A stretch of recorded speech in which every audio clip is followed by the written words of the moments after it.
गुरुजी, भैया, दीदी, बस यहीं तक। चंद्रिका, तुमने नीचे जाने की ठान ली है। गुरु तुम्हें रोकना नहीं चाहते, तुम्हारी आज़ादी को सीमित नहीं करेंगे। गुरुजी, हमारे संप्रदाय में तुम्हारा चिकित्सा में सबसे अच्छा हुनर है, किसी भी विश्व के शीर्ष चिकित्सा विशेषज्ञ से कहीं ज्यादा मजबूत है। यह नव आत्मिक सुई स्वर्गीय रहस्य संप्रदाय का संरक्षक खजाना है। अब यह तुम्हें दिया जाता है अप्रत्याशित जरूरतों के लिए। गुरुजी, ये बहुत कीमती है, मैं इसे नहीं ले सकती। हमारा संप्रदाय हालांकि टूटा फूटा लगता है, लेकिन वास्तव में दुनिया का सबसे बड़ा चिकित्सा संप्रदाय है। मेरी शिष्या बाहर है, उसे कोई परेशानी नहीं होनी चाहिए। छोटी बहन, ये हवा और बादल का आदेश है। अगर तुम्हें कोई दिक्कत आती है, बस मेरे नाम के किसी भी अस्पताल में जाओ, वे तुम्हें पूरी तरह से मदद करेंगे। दूसरा भाई भी कंजूस नहीं हो सकता। ये 3 विला हैं जो मैंने तुम्हारे लिए खरीदे हैं। अपने घर में रहना सुरक्षित महसूस होता है।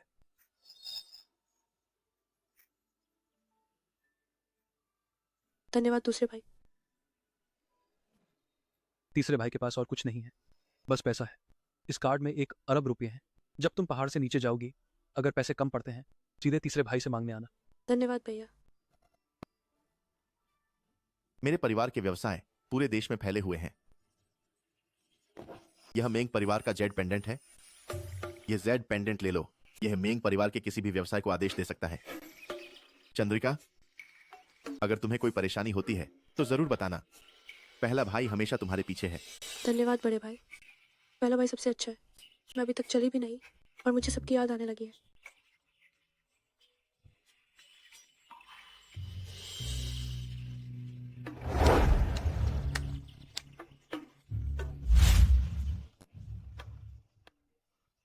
जल्दी आओ, जल्दी आओ।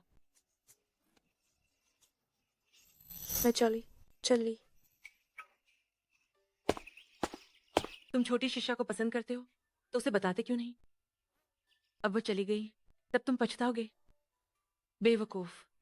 छोटी शिष्या बचपन से पहाड़ों में रही है। वह हमारे गुरु शिष्य परंपरा के कुछ लोगों से ही मिली है। जब वह कभी सही मायने में बड़ी हो जाएगी, तब उसे बताना भी देर नहीं होगी।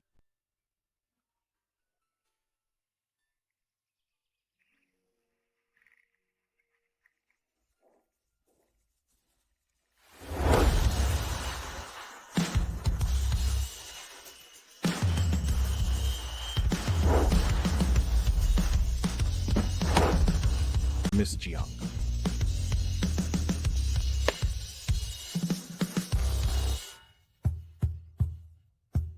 ये वही दवा है। मेरी सास की बीमारी खतरनाक दौर में है। ये दवा बंद नहीं होनी चाहिए। अगली बार जब तुम लोग आओ तो थोड़ी कम दिखावा करना। मेरे घर वाले अभी तक मेरी पहचान नहीं जानते। जी सर। अम्मा,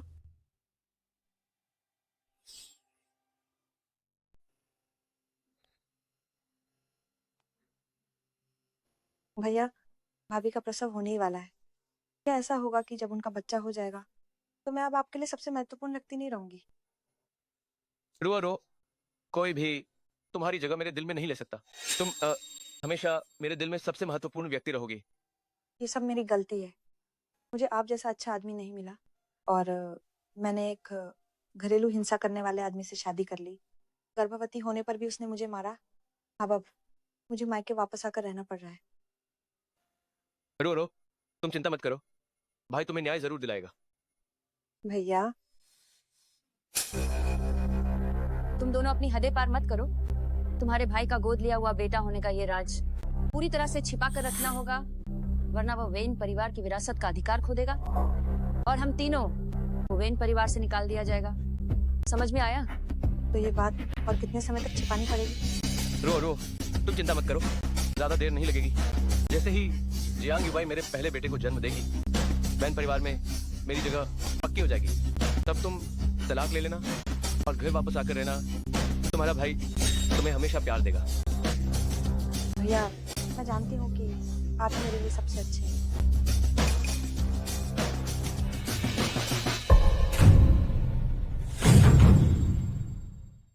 तुम्हारे भाई बहन के रिश्ते तो हमारे पति पत्नी के रिश्ते से भी अच्छे हैं। याद देखकर मुझे अपनी और मेरे गुरु भाई की याद आ गए। वो खैस तुलना की जा सकती है। रुओ टू वेन्यांग की सागी बहन है। इस बार यूज बहुत तकलीफ हुए है और उसके पेट में बच्चा भी छोटा है जिसे बहुत देखभाल की जरूरत है। यूज गार पार हाई रहने दो। ठीक है, इस तरह रुओ रुओ मेरे साथ अपनी गर्भज रक्षा कर सकती है। रुओ रुओ, तुम्हें कुछ खाने का मन हो तो भाभी को बताना, भाभी आंटी से बनवा देंगी। भाभी, मुझे आपके हाथों का बनाया हुआ सूप पीना है। मुझे हाल हाय माइन कारथेरा है, तो मेरी बुक अच्छी नहीं है। अच्छा मेन, आप जो कारखाना बनाना थोड़ा मुश्किल है, मैं आंटी को सिखा देती हूँ। युवे भाई, रुओ रुओ अभी गर्भावस्था में इन उल्टी के दौर से गुजार रही है। तुम यूएस की बादी भाभी के नाते क्या यूज अच्छे से लाड प्यार नहीं करोगी? एक सूप है तो बनाना है, कोई बड़ी बात नहीं है। अच्छा ठीक है, सिर्फ अपनी बहन का पक्ष ले रहे हो, मैं समझ गई। शुक्रिया भाभी।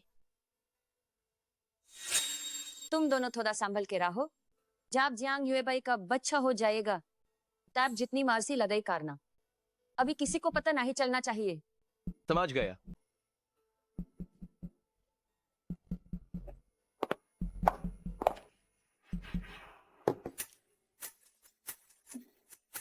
पतिदेव, आप घर का स्तंभ छाए, थोड़ा और पीजिए। दिखाई, शुक्रिया पत्नी, आपने बहुत मेहनत की, इतना सारा खाना बनाया।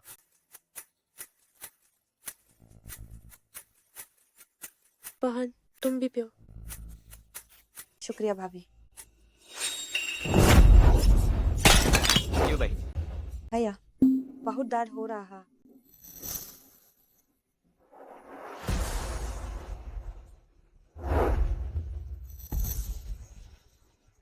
रो तुम दिखाओ। खून, विनयांग, खून, मुझे बचाओ।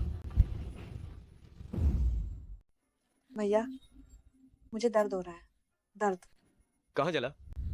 मेरा हाथ जल गया। सच में बहुत दर्द हो रहा है। अब पेट में भी बहुत दर्द हो रहा है। भैया, आपको क्या लगता है मेरा बच्चा बच पाएगा या नहीं? माँ, विनयांग, मुझे बचाओ, बच्चे को बचाओ। बच्चा कुछ नहीं हुआ भैया, तुम्हें अस्पताल ले जाते हैं, चलो। रुआ रुआ, डरो मत। माँ यही है, माँ यही है। विनयांग, बच्चा, बच्चे की नब्ज रुक रही है। क्या तुम हमारे बच्चे को नहीं चाहते? चलो।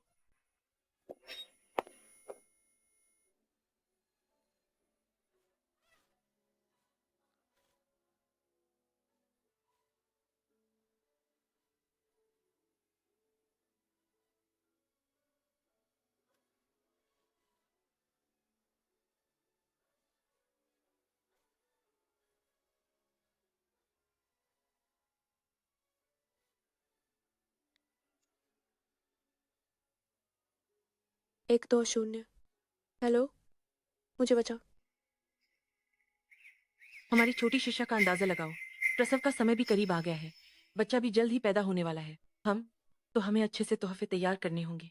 3 साल से नहीं मिले, हमें जरूर पूरी तरह से देना होगा छोटी शिष्या को सम्मान। पहाड़ के नीचे मेरी फिल्म कंपनी उद्योग में अग्रणी है, सीधे छोटी शिष्या को साइन करवाओ और उसे सुपर मॉम स्टार बनाओ। चूंकि छोटी शिष्या ने बच्चे को जन्म दिया है, उसे भी रहने की जगह बदलनी चाहिए। मैं लोगों को बीजिंग के टिंगफेंग मनोल को साफ करने के लिए कहता हूँ, उसे वहीं रहने दो। मैंने छोटी शिष्या के लिए एक बक्सा तैयार किया है, अद्भुत कैलीग्राफी और पेंटिंग का। तो मैं वन परिवार को 5 करोड़ का ऑर्डर भेजूंगा ताकि वे अच्छी जिंदगी जी सकें, और उन्हें भी दिखाओ हमारी छोटी शिष्या के मायके की ताकत। हेलो, क्या छोटी शिष्या अस्पताल में भर्ती है?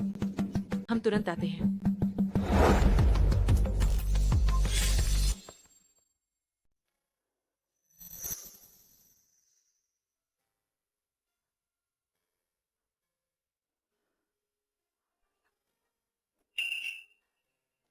मेरा बच्चा, बच्चा कहाँ है? तुम बहुत देर से आए, बच्चा बच नहीं पाया।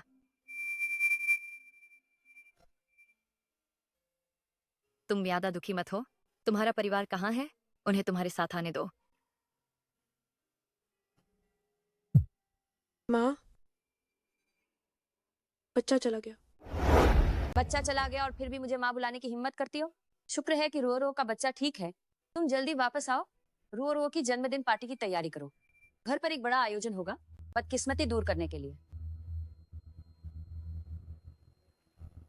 बेटा, बच्चा बच नहीं पाया। भाई, ये सब मेरी गलती है। कोई बात नहीं, बच्चा नहीं रहा तो दोबारा हो जाएगा।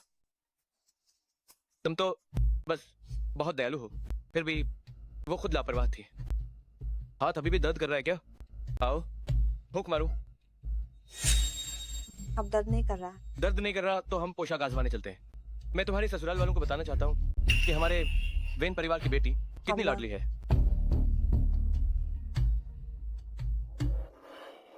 बच्चा चला गया और तुम्हें कोई परवाह नहीं, और मुझसे हत्यारे के लिए जन्मदिन की पार्टी तैयार करने को कह रहे हो।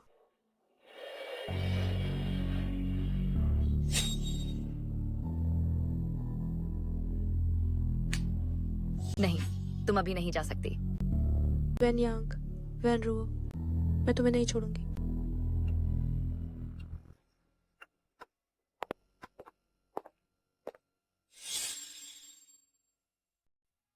आखिरकार मैं छोटी शिष्या से मिल ही पाया। शायद मैं बच्चे से भी मिल पाऊंगा।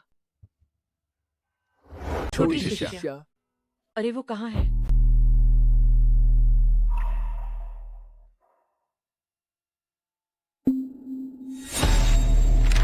भ्रूण की मृत्यु का कारण गर्भवती महिला के पेट पर गंभीर चोट, बचाव में देरी हुई, जिससे भ्रूण की दम घुटने से मौत हो गई। बच्चा कैसे मर गया? क्या वह लगभग पूरे समय की नहीं थी? ये तो बिल्कुल बेतुका है। ये निश्चित रूप से वेन परिवार की गलती है, जिन्होंने छोटी शिष्या का ठीक से ख्याल नहीं रखा। अगर उन्होंने छोटी शिष्या को जरा भी चोट पहुंचाई, जरा सी भी, तो मैं उन्हें बख्शूंगा नहीं। चलो, वेन परिवार चलते हैं। जन्मदिन मुबारक हो। रुआन रुआन, तुम शराब नहीं पी सकती। मैंने खास तुम्हारे लिए एक गिलास पानी लाया है। देवियों और सज्जनों, हम सब मिलकर रुआन रुआन को जन्मदिन की बधाई देते हैं। जन्मदिन मुबारक हो। संबंधी जी, आप हमेशा कहती हैं कि हम वेन रो को महत्व नहीं देते, लेकिन आज वेन रो का जन्मदिन है और उसकी भाभी भी नहीं आए। लगता है आपके अपने परिवार के लोग भी उसे ज्यादा महत्व नहीं देते। जियांग युबाई, उस पहाड़ी इलाके से आई देहाती औरत, उसकी हिम्मत कैसे हुई रुआन रुआन को नीचा दिखाने की? वह कल गर्भपात के कारण नहीं आ पाई। एक गांव की लड़की इतनी नखरेबाज भी है, खुद को राजकुमारी समझने लगी है। गर्भपात कोई बड़ी बात नहीं है। मैंने बच्चे को जन्म देने के बाद उसी दिन काम करना शुरू कर दिया था और अपने पति के लिए खाना भी बनाया था। ली आंटी, अगर मैंने फिर से सुना कि हमारी रुआन रुआन ठीक नहीं है, तो हमारा वेन परिवार निश्चित रूप से बख्शूंगा नहीं किसी को भी जो उसे परेशान करेगा, क्योंकि रुआन रुआन मेरे जीवन में सबसे महत्वपूर्ण व्यक्ति है। क्या ऐसा है? अगर वो तुम्हारे लिए सबसे महत्वपूर्ण व्यक्ति है तो मैं क्या हूँ? तो वंडिया, मैंने अपना बच्चा खो दिया है और तुम एक बार भी अस्पताल नहीं आए मुझे देखने। इसके बजाय तुम यहाँ अपनी बहन का जन्मदिन मना रहे हो। तुम वाकई एक अच्छे भाई हो। प्यारी, वनरो को उसके पति ने परेशान किया है, ये बात तुम जानती हो। अगर आज हम उसे अच्छे से जन्मदिन की पार्टी नहीं देते, तो बाद में अगर उसका ससुराल वाले उसे हल्के में लेते हैं तो क्या होगा? पर ये मेरा भी ससुराल है। तुम लोग मुझे हमेशा ऐसे ही समझते हो जैसे मैं कोई इंसान हूँ। क्या हुआ जब वनरो किसी और की बहू बन गई तो तुम्हें दर्द होने लगा? जांगे भाई, तुम्हें वापस आने की हिम्मत कैसे हुई? तुम तो बहुत झगड़ालू और बेकार हो। मैं वापस आई हूँ अपना हक मांगने के लिए। तुम्हें क्या हक चाहिए? वेनरो ने बताया कि तुमने उसे लगभग गर्भपात करवा दिया था और मेरे बड़े पोते को नुकसान पहुंचाना चाहती थी। तुम मर भी जाओ तो ठीक है। जल्दी से घुटनों पर बैठकर वेनरो से माफी मांगो। माफी वनरो को मांगनी चाहिए। उसी ने मुझे धक्का दिया था जिसकी वजह से मेरा बच्चा चला गया। भाई, मैं भाभी को कैसे धक्का दे सकती हूँ? उस दिन तुम भी वहीं थे। तुम्हें मेरी गवाही देनी होगी। विन यांग, तुम्हारा अपना खून का बच्चा गया है। उसके तो हाथ और पैर भी बन चुके थे। पैदा होने से पहले ही उसकी जान चली गई। तुमने साफ साफ देखा था कि उसी ने मुझे धक्का दिया था। भाई, मुझे पता है उस दिन मुझे भाभी को रोकना चाहिए था खाना बनाने से। वो जरूर गुस्सा हो गई होंगी, तभी ये सब किया। कहते हैं कि बेटी जब शादी करती है तो वो घर से निकल जाती है।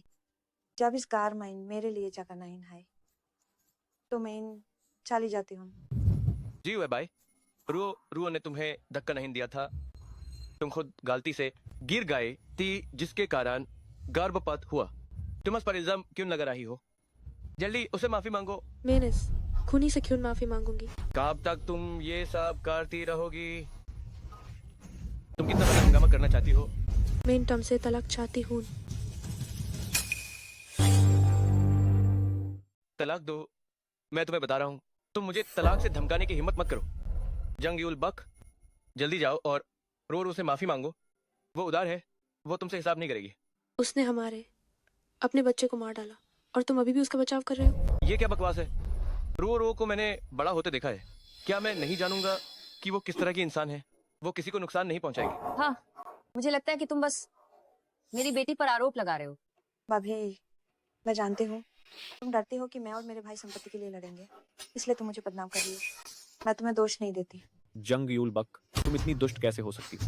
अपने ही बच्चों का इस्तेमाल करके रुओ को फंसाने के लिए और उनके भाई बहन के रिश्ते को भी खराब कर रही हो। हाँ, ये गांव वाले तो पत्थर दिल होते हैं। वनयंग, मुझे बिल्कुल भी परवाह नहीं है तुम्हारे वन परिवार के उस थोड़े से पैसे की। मैं तुमसे प्यार करती थी, तभी मैं तुम्हारे लिए 3 साल तक कड़ी मेहनत करने को तैयार थी। जंग यूल बक, क्या तुम सच में ऐसी हो जैसा वे कहते हैं कि तुम संपत्ति के लिए रुओ को धक्का दे रही थी? तुम मुझ पर विश्वास नहीं करते? भाभी, मैं जानती हूँ कि मेरे भाई मुझसे बहुत प्यार करते हैं। तुम्हें ये पसंद नहीं है, लेकिन तुम मुझे ऐसे बदनाम भी नहीं कर सकती। रो मत। ये तो तुम्हारा ही घर है। वेन परिवार की सभी चीजें तुम्हारी ही होनी चाहिए।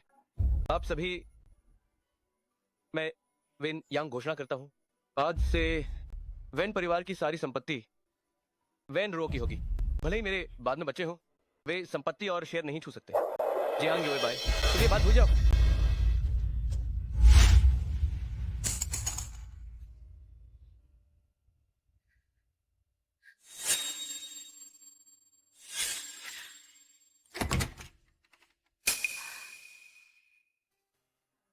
भाभी, मुझे थोड़ा अंधेरे से डर लगता है। आज रात क्या भैया मेरे साथ सो सकते हैं? पहले मैं बेवकूफ थी। मैंने तुम दोनों की साजिश नहीं देखी। तुम और वैन रो बिल्कुल भी सामान्य भाई बहन नहीं हो। तुम दोनों का क्या रिश्ता है? क्या बकवास है? वन्या मेरी बहन है, वो मेरी जिंदगी की सबसे अहम इंसान है। मैं तुम्हें उसकी यहाँ बेइज्जती करने नहीं दूंगा। तुम्हें और बच्चा? यहाँ ज्यादा मत उलझो। तुम जैसी गांव की सीधी सादी लड़की का वेंग परिवार में शादी करना तुम्हारा सौभाग्य है। हमारे घर में तुम जैसी गरीब परिवार की लड़की को स्वीकार करना तुम्हें इसका एहसानमंद होना चाहिए। एहसानमंद?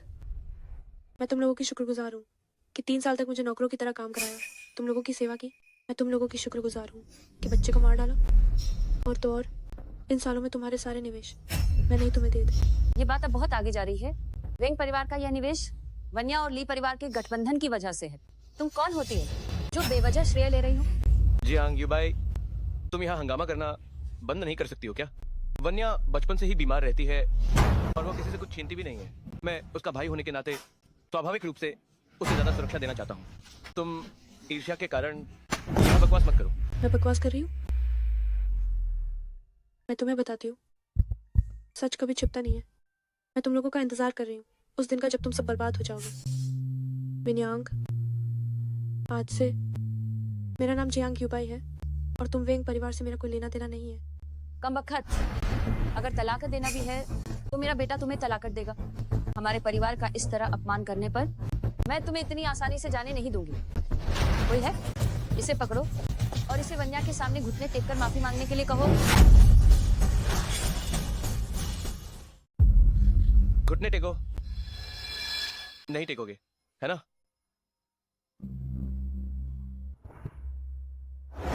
माफी मांगो, माफी मांगो, माफी मांगो, माफी मांगो, माफी मांगो, माफी मांगो।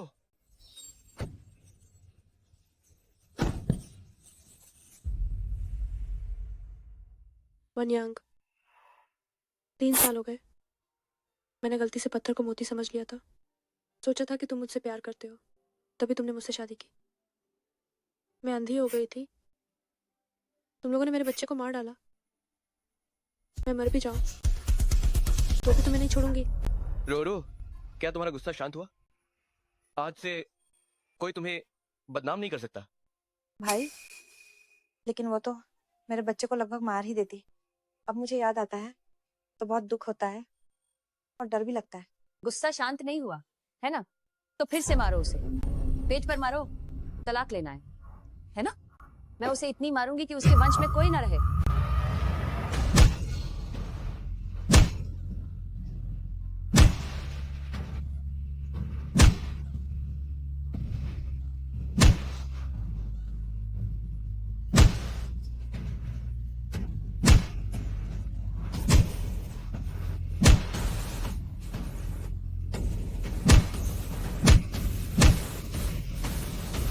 इन 3 सालों में हम वन परिवार ने तुम्हारे साथ इतना अच्छा व्यवहार किया, तुम एहसान चुकाना नहीं जानती। ऊपर से मुझ पर और मेरे भाई पर कीचड़ उछाल रही हो। अगर ऐसा है तो फिर मुझे क्रूर कहने का कोई मतलब नहीं। तुम क्या करना चाहती हो? इन 3 सालों में मैंने तुम लोगों पर अपना सब कुछ लुटा दिया। माँ की बीमारी भी हमेशा हमारी गुरु परंपरा की दवाइयों पर निर्भर थी, तभी वो और खराब नहीं हुई। ओहो जहरीली औरत, मैंने कहा था कि माँ की तबीयत इतनी खराब क्यों है? ये तुम्हारी दवाइयाँ थी जिनमें कुछ गड़बड़ थी। ठीक है, आज मैं अपनी माँ की तरफ से तुम्हें अच्छी तरह सबक सिखाऊंगी। मुझे बताओ। रुको।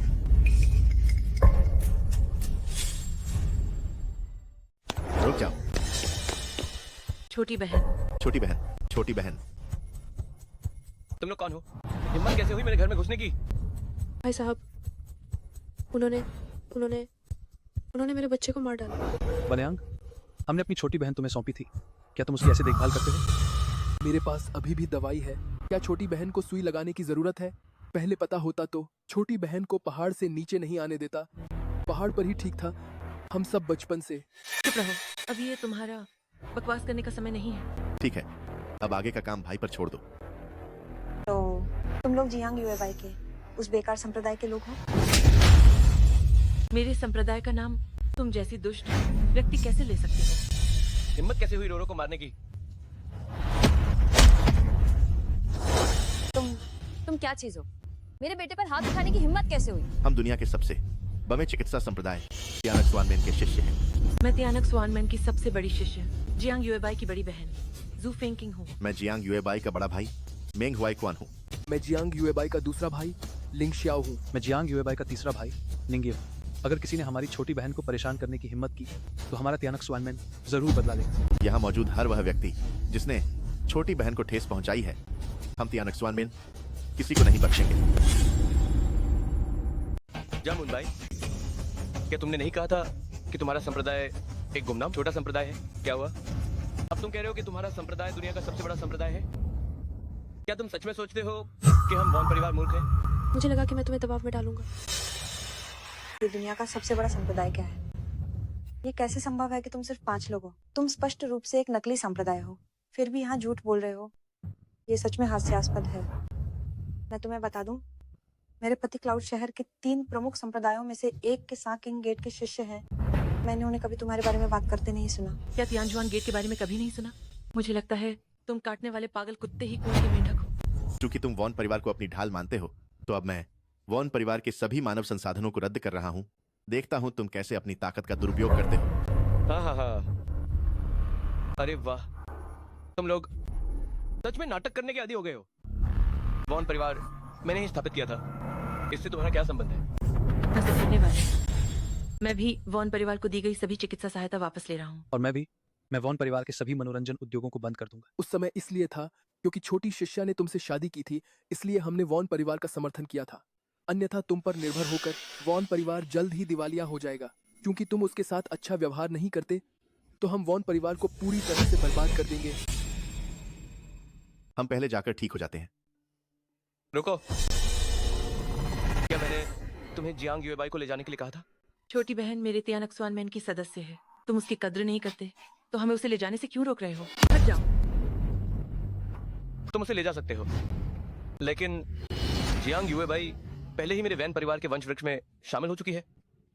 वो जीवित रहते हुए मेरे वैन परिवार की सदस्य है और मरने के बाद भी उसे मेरे वैन परिवार के पूर्वजों के कब्रिस्तान में दफनाया जाएगा। तुम उसे ले जा सकते हो, ठीक है? लेकिन वह निश्चित रूप से मेरे वेन परिवार की त्यागी हुई पत्नी के रूप में जानी जाएगी। हाँ हाँ हाँ। तुम बेशर्म हो। यूएबाई। रक्तस्राव बढ़ गया है, जल्दी से सुई लगानी होगी। गर्भपात महिलाओं के शरीर को सबसे ज्यादा नुकसान पहुंचाता है, खासकर बड़े महीने के गर्भ के लिए। काश मैंने छोटी बहन को पहाड़ से नीचे न आने दिया होता। पहाड़ पर ही अच्छा था। हम सभी बचपन से साथ बड़े हुए हैं। दूसरे भाई, बस करो अब फुसफुसाना। छोटी बहन का खून रुक गया है। ये सब मेरी गलती है कि मैंने तुम्हारा अच्छे से ध्यान नहीं रखा। भाई क्यों ना तुम उसे तलाक दे दो और उसे हमारे घर से निकाल दो। क्या? भले ही तलाक हो जाए, वह यूएबाई होगी जो तुमसे तलाक लेगी। तुम उसके लायक नहीं हो। तुम चलो।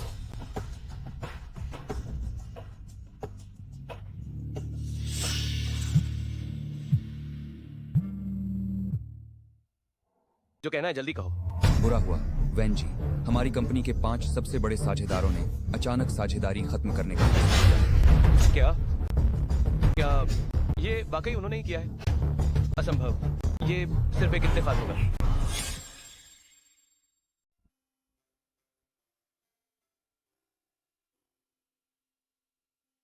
अगर मुझे पता होता कि तुम इतने सालों से इतना कष्ट झेल रही हो तो जब तुम पहाड़ से उतरी थी तभी तुम्हें बांटा देता कि मैं तुमसे प्यार करता हूं। काफी सालों से तुमसे प्यार करता हूं।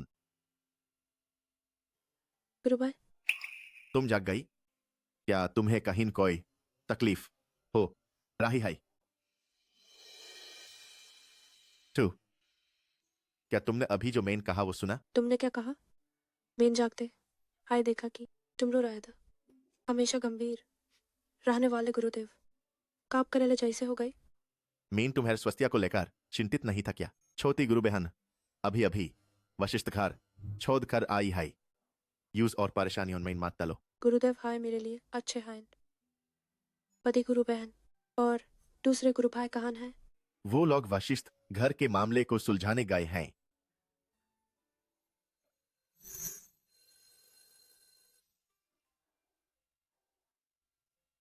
गुरु भाई ने तुमसे कहा था कि अगर तुम्हें कोई तकलीफ हो तो बताना। वशिष्ठ तुम्हारे साथ अच्छा व्यवहार नहीं करता था तो तुमने हुमैन क्यों नहीं बताया? मैंने सोचा था कि बच्चा होने के बाद वो मुझे से अच्छा व्यवहार करेगा। और फिर तुम लोग पहले हाय मुझे पर बहुत ध्यान देते हो। मैं नहीं चाहती कि तुम मेरे रिश्तों के मामलों में और परेशान हो। मेन, हम तुम्हें कभी परेशानी नहीं समझेंगे, आगे भी नहीं। हाँ सी, थोड़ा पानी पी लो।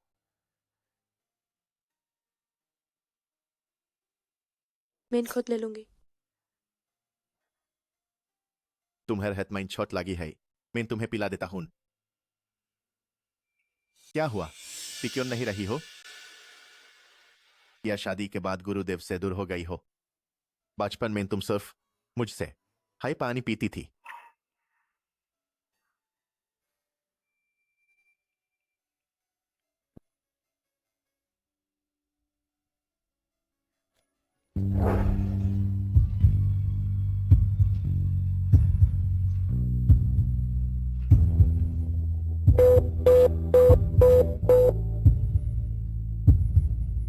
छोटी गुरु बहन ट्यूम। छोटी गुरु बहन जाग गई। छोटी गुरु बहन। छोटी गुरु बहन जाग गई। छोटी बहन उठ गई। छोटी बहन, तुम ठीक हो ना? तुम लोग आ गए। छोटी बहन की धड़कन इतनी तेज है, क्या डॉक्टर को बुलाने की जरूरत है? चुप, बुलाने की जरूरत नहीं। क्या तुम और ज्यादा अजीब नहीं हो सकते? थोड़े कम नाटकीय। तुम बड़ी बहन, मैं ठीक हूँ। आपकी सुई लगाने के लिए बहुत बहुत धन्यवाद। मैं अब लगभग ठीक हो गई हूँ। अच्छा हुआ तुम ठीक हो। मैं और तुम्हारे बड़े भाई बहन बहुत चिंतित थे। काश मुझे पता होता तो तुम्हें पहाड़ से नीचे नहीं आने देता। पहाड़ पर ही अच्छा है। दूसरे बड़े भाई, तुम्हारी वे कुछ बातें और मत दोहराओ। छोटी बहन, वो वेंगयांग एक बेकार आदमी है जिसने तुम्हें चोट पहुंचाई, लेकिन तुम्हें चिंता करने की जरूरत नहीं है। ये न्याय हम सब मिलकर तुम्हें दिलाएंगे। हाँ, बहुत से आदमी हैं। मनोरंजन उद्योग में इतने सारे हैंडसम लड़के हैं। अपनी पसंद का चुन लो। मनोरंजन उद्योग को रहने ही दो। बड़े भाई बहन, आप सबका धन्यवाद। मैं अब इन सब के बारे में नहीं सोच रही हूँ। मैं फिर से दुनिया में लौटना चाहती हूँ। चिकित्सा करना जारी रखना चाहती हूँ। खुद को फिर से पाना चाहती हूँ। छोटी बहन, हमने सभी निवेश वापस ले लिए हैं। वे परिवार से अब तुम जो भी करोगी, बड़ी बहन तुम्हें पूरा समर्थन देगी। पूरा त्यानाश्वान संप्रदाय हमेशा तुम्हारे साथ खड़ा है। मेरे कोई माता पिता नहीं है। गुरुजी की बहुत कृपा है। मुझे पहाड़ पर ले चलो। मुझे तुम जैसे रिश्तेदार मिले हैं। मेंग ग्रुप ने भी युनचेंग में विकसित होने का फैसला किया है। कुछ दिनों में निवेशक सम्मेलन होगा। उस समय मैं दुनिया को घोषणा करूंगा कि हम तुम्हारी रीढ़ हैं। तो तुम्हारी आगे क्या योजना है? पहले तलाक। खुशी है कि मेरे पास त्यानक्सुआन में इनकी दवा थी। अब ये लगभग ठीक हो गया है। बस थोड़ी कमजोरी महसूस होती है। बस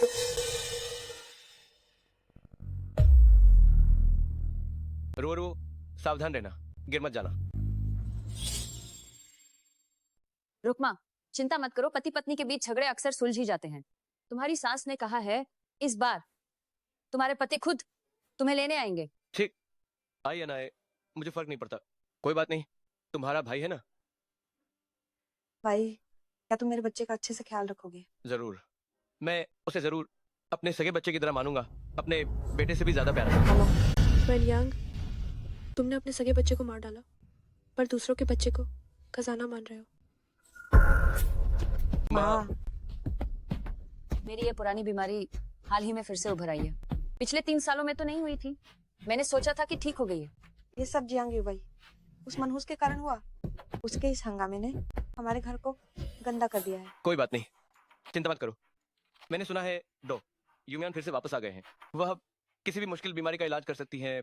तब उन्हें बुलाकर रुकमा की गर्भावस्था की देखभाल करवाएंगे और अपनी माँ का भी इलाज करवाएंगे। हम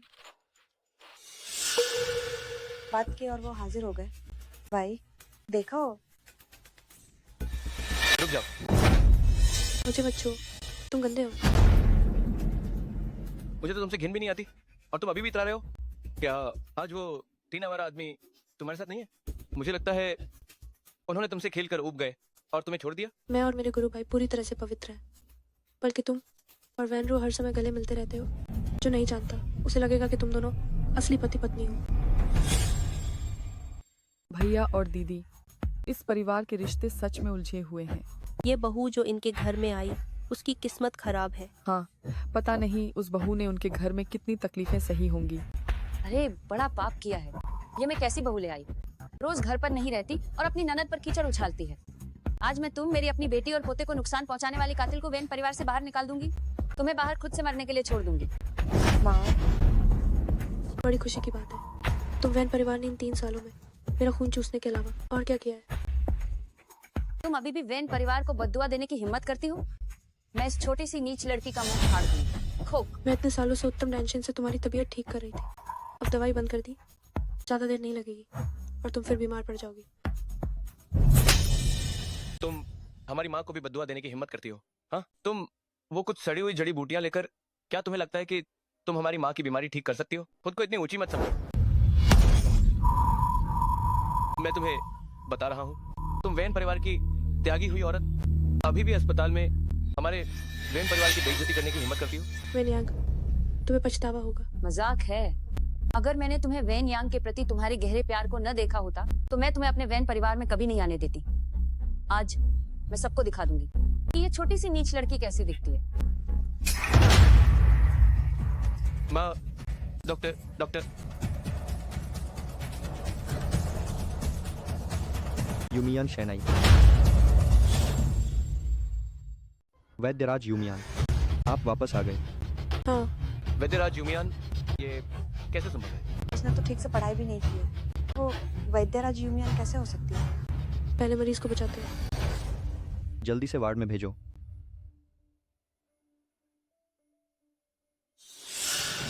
भागने की सोचना भी मत। पर तुमने मेरी माँ को मार डाला तो मैं तुम्हें जान से मार दूंगी।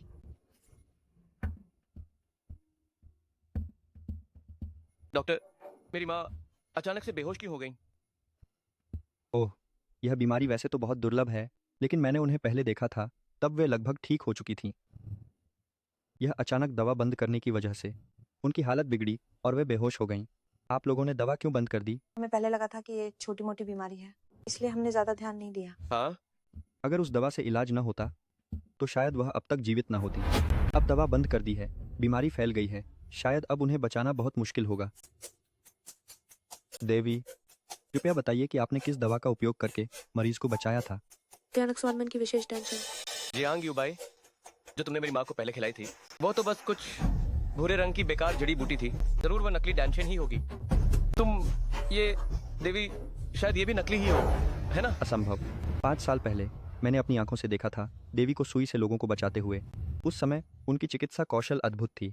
अगर वैद्य जियांग इलाज में मदद न करती तो तुम्हारी माँ बहुत पहले ही बीमारी से मर चुकी होती। जय चंद्रिका, आप एक दिव्य चिकित्सक हैं। आपने पहले क्यों नहीं बताया? पहले माँ और रू के स्वास्थ्य की देखभाल आप ही करते थे। अब आपकी वजह से समस्या हुई है। जल्दी मेरी माँ का इलाज करो। मैं उसे क्यों बचाऊं? तुम अगर तुम बचा सकते हो तो क्यों नहीं बचाते? क्या तुम बस खड़े होकर एक जान को तुम्हारे सामने मरते हुए देखोगे? जय चंद्रिका, क्या तुम भूल गए? अगर माँ ने तब अनुमति नहीं दी होती तो तुम हमारे वैन परिवार में कभी नहीं आ पाते। मेरी माँ ने बड़ी मेहनत करके मुझे और मेरी बहन को पाला है। तुम्हें उसे बचाना ही होगा। दवा से अब कुछ नहीं हो सकता। तुम मुझे मेरी सुनहरी सुइयां दो, मैं उसे एक सुई लगाती हूँ। शायद वो कुछ और दिन जीवित रह पाएगी। बाकी तुम सब खुद देख लेना। इस जीवन में एक दिव्य चिकित्सक को देखने का सौभाग्य मिला। चिकित्सा जगत के सर्वोच्च खजाने 9 आत्मा स्वर्ण सुई का प्रदर्शन करते हुए मेरा यह जीवन व्यर्थ नहीं गया। तुम कह रहे हो तुम्हारे कमरे में सोने की वो सुई, लेकिन वो सोने की सुई तो मैंने पहले ही। कैसे सोने की सुई, चांदी की सुई? क्या तुम दिव्य चिकित्सक नहीं हो? अस्पताल की सुई भी चल जाएगी। क्या तुमने मेरी सोने की सुई को छुआ था? सोने की सुई कहाँ है? तुम चिल्ला क्यों रहे हो? रू अभी गर्भवती है। अगर तुमने बच्चे को डरा दिया तो क्या होगा? इलाज करने और जान बचाने के लिए कोई भी सुई चल सकती है। वो सुनहरी सुई मेरे गुरु ने मुझे दी थी। दुनिया में ये केवल एक ही है। क्या ये दूसरी सुइयों से तुलना की जा सकती है? मुझे सुनहरी सुई दी। तुम्हें क्या हो गया है? जियांग युएबाई, जब तुमने मुझसे शादी की थी तुम्हारे पास कोई दहेज नहीं था। पिछले 3 साल से तुम हमारे वैन परिवार में मुफ्त में खा पी रही हो। नियम के अनुसार तुम्हारी सभी चीजें हमारे वैन परिवार की होनी चाहिए। वैन परिवार तब सिर्फ एक छोटा परिवार था। मुझे डर था कि तुम पर दबाव आएगा। मैंने तुम सबको अपना परिवार माना, इसलिए मैंने तुम्हें नहीं बताया। तुम्हारे इन सालों के सभी निवेश मैंने ही तुम्हें दिए थे। तुमने मेरे भाई से शादी की। तुम्हारे पास एक ब्रांडेड बैग भी नहीं था। हर दिन बस एक फटा हुआ बैग लटकाए रहती हो। तुम्हारी क्या हैसियत है वैन ग्रुप के लिए निवेश लाने की? मेरे भाई के पास जो कुछ भी है वो सब उसने अपनी मेहनत से कमाया है। रो सही कह रही है। मेरी सफलता में तुम्हारा कोई लेना देना नहीं है। ये फालतू बातें मत करो। जल्दी से इलाज शुरू करो। क्या तुम्हें समझ नहीं आता? तुम्हारी माँ को बचाने के लिए सुनहरी सुई चाहिए। तुम सुनहरी सुई अब नहीं है। तुम्हारा क्या मतलब है? क्या मतलब है?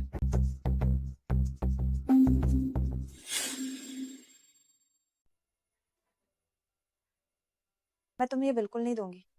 मुझे लगता है कि वो सुनहरी सुई वहां रखी हुई बेकार थी, इसलिए मैंने उसे पिघला दिया और एक भाग्य ताला बना दिया। वो तो तेनाश्वान मैन का खजाना था, न आध्यात्मिक सुनहरी सुई। तुम इतना चिल्ला क्यों रही हो? मुझे लगता है तुम इलाज करना जानती ही नहीं हो, इसीलिए अपने बहाने बना रही हो। तुम्हारे पास क्या अच्छी चीज हो सकती है?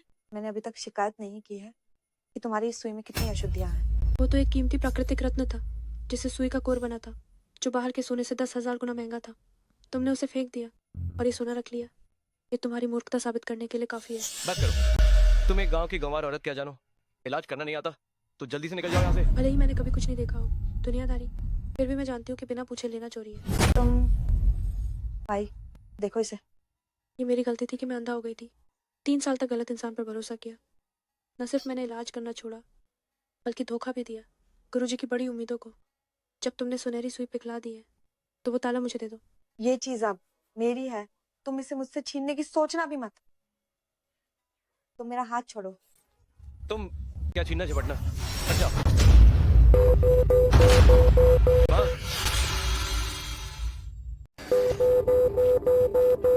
माँ?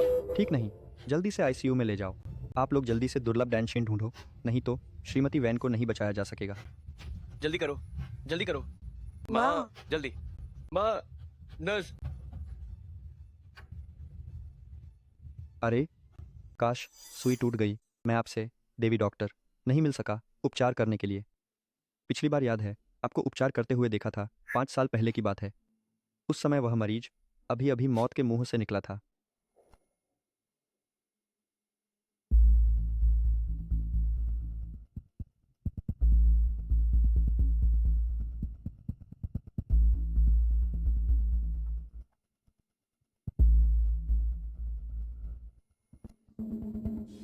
उसके बाद से मैंने आपको देवी डॉक्टर फिर कभी नहीं देखा उपचार करते हुए। जब से मेरी शादी हुई है मैंने फिर कभी सुई का इस्तेमाल नहीं किया, लेकिन मैंने अब ठान लिया है कि मैं फिर से चिकित्सा क्षेत्र में लौटूंगी। अगर आप मुझे उपचार करते हुए देखना चाहते हैं तो 3 दिन बाद की बैंक की निवेशक बैठक में, तब मैं अपनी वापसी की घोषणा करूंगी और फिर से शुरू करूंगी चिकित्सा अभ्यास करना। यह तो बहुत अच्छी बात है। मुझे जल्दी से अपने सहकर्मियों को सूचित करना होगा। सभी आपकी प्रतीक्षा कर रहे हैं कि आप फिर से काम पर लौटें।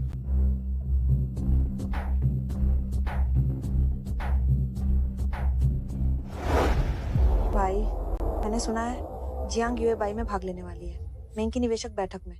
जियांग युएबाई मेरी माँ को परेशानी में देखकर भी कुछ नहीं किया। मैं उसे सबक सिखाऊंगा।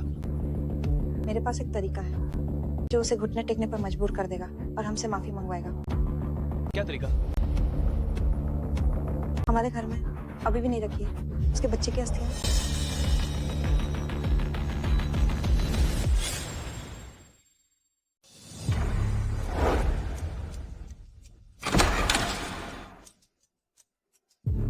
इतनी शानदार व्यावसायिक बैठक, हमारी विंजा भी इसमें शामिल हो सकती है। ये तो तय है, मैं मंगशिश को बहुत पसंद हूँ। आमंत्रण पत्र भी मंगजू ने खुद मेरे लिए तैयार किया है। भाई, आप बहुत कमाल के हो, लेकिन घबराओ मत। वंश के अलावा हम मेरे पति के सेंचिंग मन पर भी निर्भर कर सकते हैं। मैं विंजा को कुछ भी नहीं होने दूंगी। रोरो ही सबसे समझदार है। जियांग युएबाई, तुम वाकई यही हो? चलो जाओ युएबाई। तुमने फिर किस आदमी को बहकाया और यहाँ ले आए? क्या तुम यहाँ आने के लायक हो? तुम दोनों बदबूदार के लिए अगर अंदर आ सकते हो तो मैं क्यों नहीं आ सकती? जियांग युएबाई, तुम इतनी भड़कीली पोशाक में हो, क्या तुम मंगजू को बहकाना चाहती हो? हमारी अभी तक तलाक नहीं हुआ है और तुम हर जगह लोगों को बहका रही हो, मुझे धोखा दे रही हो। मुझे छोड़ो, मैंने कब किसी को बहकाया? मैंने तुम्हें पकड़ लिया तो तुम मूर्ख बनने का नाटक कर रही हो। जब तुम मुझे धोखा दे रही थी तब तुम मूर्ख नहीं थी ना, तुम घटिया औरत हो।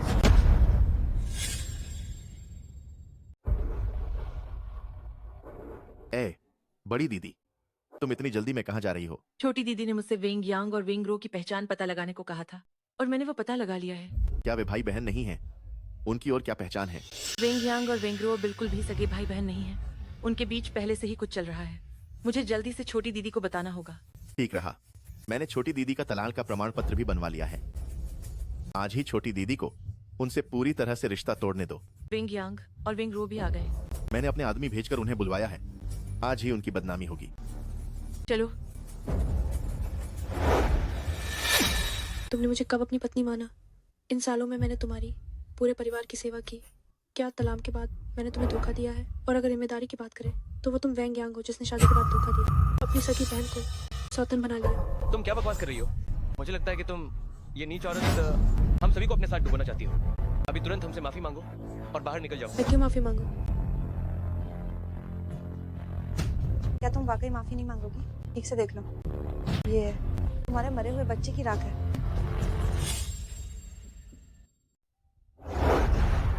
तुम एक कदम और करीब आए तो मैं इसे जमीन पे फेंक दूंगी और कुत्तों को खिला दूंगी। तुम लोग बेशर्म हो। वो भी तुम्हारे वेन परिवार का बच्चा है। जो तुम्हारी कोख से निकला है वो भला क्या अच्छी चीज होगा? जल्दी से मुझसे माफी मांगो और फिर दानशन लाओ मेरी माँ का इलाज करने के लिए। अगर तुम मेरी माँ की बीमारी ठीक नहीं कर पाई तो अपनी जान से हर्जाना भरना।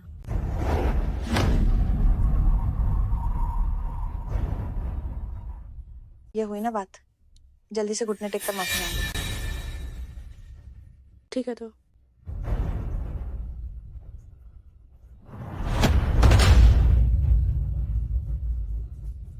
देवी और सज्जनों, ये वही औरत है। ये सिर्फ मुझे और मेरी माँ को नुकसान नहीं पहुंचाना चाहती थी, बल्कि इसने हमारे वेन परिवार पर कीचड़ भी उछाला, जिसके कारण हमारा परिवार बर्बाद हो गया और हमने अपना सारा निवेश खो दिया। जियांग युएबाई, मैंने अभी जो कहा तुम मानती हो या नहीं? मैं मानती हूँ।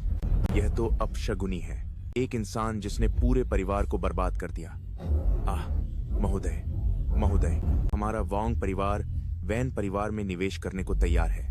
हमारा झो परिवार भी तैयार है। कमबख्त, घिनौना, बाहर निकलो। अब हो गया? क्या तुम लोग संतुष्ट हो गए? क्या आप तुम उसे मुझे दे सकते हो?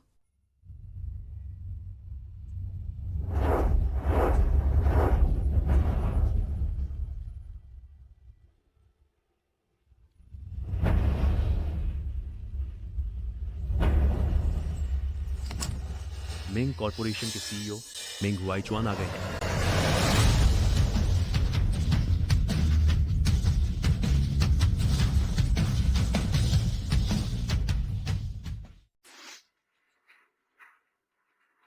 जरूर एमआर मेंग आए हैं। जियांग यूबाई, तुम बस इंतजार करो, एमआर मेंग तुम्हें मेरे लिए बाहर निकलवा देंगे। ये तुम लोग क्यों? युबाई, क्या इन्होंने तुम्हें परेशान किया है? छोटी शिष्या बहन, किसने तुम्हें परेशान किया? बड़ी शिष्या बहन को बताओ। बड़ी शिष्या बहन तुम्हारे लिए बदला लेगी। यही है, इन्होंने मेरे बच्चे की राख का इस्तेमाल किया मुझे धमकाने के लिए कि मैं घुटने टेककर इनसे माफी मांगू। सचिव शू, इन्हें ऐसे नहीं करने दे सकते। यहाँ हंगामा, जल्दी ने बाहर निकालो। अब सब ये इस छोटी बदतमी औरत के प्रेमी और साथी हैं। जल्दी से बाहर निकालो। तुम अभी भी क्या सोच रहे हो? मेरे भाई को एमआर मिंग ने पसंद किया है, व्यक्तिगत रूप से बुलाया है। अगर तुमने लापरवाही की तो नौकरी से निकाले जाने का इंतजार करना है। जिस प्रेमी की तुम बात कर रही हो वह एमआर मिंग ही है। क्या एमआर मेंग तुम्हारे गुरु भाई हैं? जियांग यूबाई, तुम आखिर कौन हो? मेरी छोटी बहन बेशक इस दुनिया की सबसे सम्मानित व्यक्ति है, उसे घुटने टेकने की हिम्मत की तुम क्या हो? बेईमान चीज। उसे तुरंत शहर से निकाल दो, भीख मांगने दो। जियांग यूबाई, तुम इतना हंगामा क्यों कर रहे हो? ये सब गलतफहमी है। क्या हम वेन परिवार तुम्हें चोट पहुंचाएंगे क्या? गलतफहमी? तो मेरे इन सालों का दर्द, क्या ये सब गलतफहमी है? जियांग यूबाई, तुम ये बात गलत कह रहे हो। हालांकि तुम्हारे पास कई अमीर और शक्तिशाली लोग हैं, लेकिन तुम्हारी समृद्ध जिंदगी, ये सब हमारे वेन परिवार ने तुम्हें दिया है। समृद्ध जिंदगी? क्या तुम्हारा मतलब हर महीने मुझे 1000 रुपये देना है और मुझसे सुबह 4 बजे तुम तीनों की सेवा करवाना है? या तुम ये कह रही हो कि मुझे तुम्हें पति पत्नी की तरह रहते हुए देखना है? तुम्हें मेरी वैन परिवार की पत्नी की पहचान के साथ मुझ पर हुक्म चलाना है? तो इन 3 सालों में तुम वैन परिवार ने मेरी छोटी बहन को ऐसे ही प्रताड़ित किया है। मुझे लगता है सीधे बाहर निकाला तो आसान होगा। मेंग जी, ये हमारा पारिवारिक मामला है। फिर भी युबाई मेरी पत्नी भी है। युबाई, अगर तुम हमारे साथ वेन परिवार वापस आ सको, हम पिछली बातों को नजरअंदाज कर सकते हैं। मुझे कोई परवाह नहीं। जियांग यूबाई, तुम एहसान फरामोश मत बनो।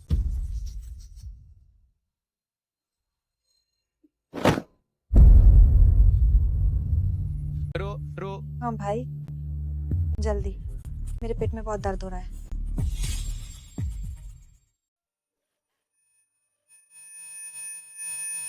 माँ, वनयांग, मुझे बचाओ, बच्चे को बचाओ। छोटी शिष्य बहन, क्या तुम अभी भी इन दोनों कृतज्ञों को बचाना चाहती हो? हाँ बिल्कुल। युबाई, तुम एक दिव्य चिकित्सक हो। मैं तुमसे अनुरोध करता हूँ, रुओ को बचाओ। युबाई, मैं तुमसे अनुरोध करता हूँ, रुओ को बचाओ। तो हमारे बच्चे का क्या? हमारे बच्चे को कौन बचाएगा? युबाई, ये सब मेरी गलती है। ये सब मेरी गलती है। मैं तुमसे अनुरोध करता हूँ, बच्चा निर्दोष है, उसे बचाओ। नहीं बचा सकती। युबाई, इतने सालों से इन दोनों ने तुम्हें धोखा दिया है। वनरुओं के गर्भ में जो बच्चा है, पता नहीं वह किसका है। वे दोनों पहले से ही आपस में मिले हुए थे। तुम क्या बकवास कर रही हो? मैं और रू भाई बहन है। वनरू और वनयांग, उनके बीच कोई खून का रिश्ता नहीं है।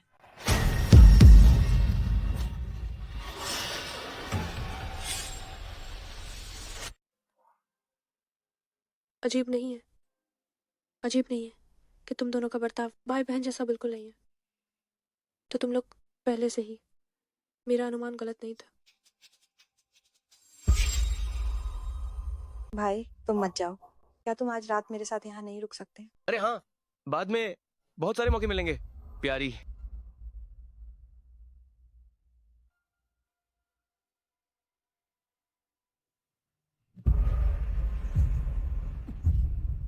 अरे तुम क्या कर रही हो इतनी रात में? तुम यहाँ विंडो के साथ क्या कर रहे हो? अभी मेरे कमरे में तिलचट्टा था। भाई, मेरी तिलचट्टा पकड़ने में मदद करने आए थे। मुझे माफ करना भाभी, आपकी सुहागरात में दखल दिया। दखल देने वाली क्या बात है? अगर बाद में कोई जरूरत हो तो बस मुझे बुलाना। सुना तुमने? हाँ बाबू। तो ऐसा है, तुम लोग पहले से ही ये पाई महताब, क्या तुम्हारी तबीयत अभी भी ठीक नहीं है? मैं ठीक हूँ, बस इन दुष्टों से घिन आ रही है। बोनायांग, तुमने मेरे पीछे अपनी नाम मात्र की बहन के साथ 3 साल से चक्कर चलाया। तुमने मुझे बहुत कष्ट दिया है। ये असंभव है। तुम्हें हमारी ये रिपोर्ट कैसे मिली? ये रिपोर्ट जरूर नकली होगी। मेरा जू परिवार यूनचेंग का सबसे बड़ा चिकित्सा परिवार है। तुम्हारे ऐसे छोटे मोटे मामलों की जांच करना कोई बड़ी बात नहीं है। यह वोन परिवार कितना बेतरतीब है। लगता है कि जियांग युबे जो कह रही है वह सच है। यह वैन रुओ तो एक मीठी बातें करने वाली जहरीली औरत है। ऐसा नहीं है। तुम लोग बकवास मत करो। इतना खून बह रहा है, अगर अभी नहीं बचाया तो शायद बच्चा नहीं बचेगा। भाई जल्दी मुझे बचाओ। ठीक है, सब ठीक हो जाएगा। जियांग युबे, मैं तुमसे विनती करता हूँ, बच्चा निर्दोष है। यह सब मेरी गलती है। मैं तुमसे विनती करता हूँ, मुझे बचाओ इस बार। मैं तुमसे विनती करता हूँ, मैं तुमसे विनती करता हूँ। बड़ी बहन, तुम्हें शायद मुझे कुछ चांदी की सुइयां देनी पड़ेंगी। चांदनी, क्या तुम अभी भी उसे बचाना चाहती हो? क्या तुम भूल गई कि उसने तुम्हारे साथ पहले क्या किया था? हाँ ठीक है, तुम बेवकूफी मत करो। वनरू ने तुम्हारे साथ जो किया, चाहे उसे टुकड़े टुकड़े कर दिया जाए तो भी यह बहुत कम होगा। वह तुम्हारी मदद की हकदार नहीं है। मैंने अभी अभी अपना बच्चा खोया है। मैं जानती हूँ बच्चा खोने का दर्द। वनरू की मौत भी कम होगी, लेकिन उसके पेट में पल रहा बच्चा निर्दोष है।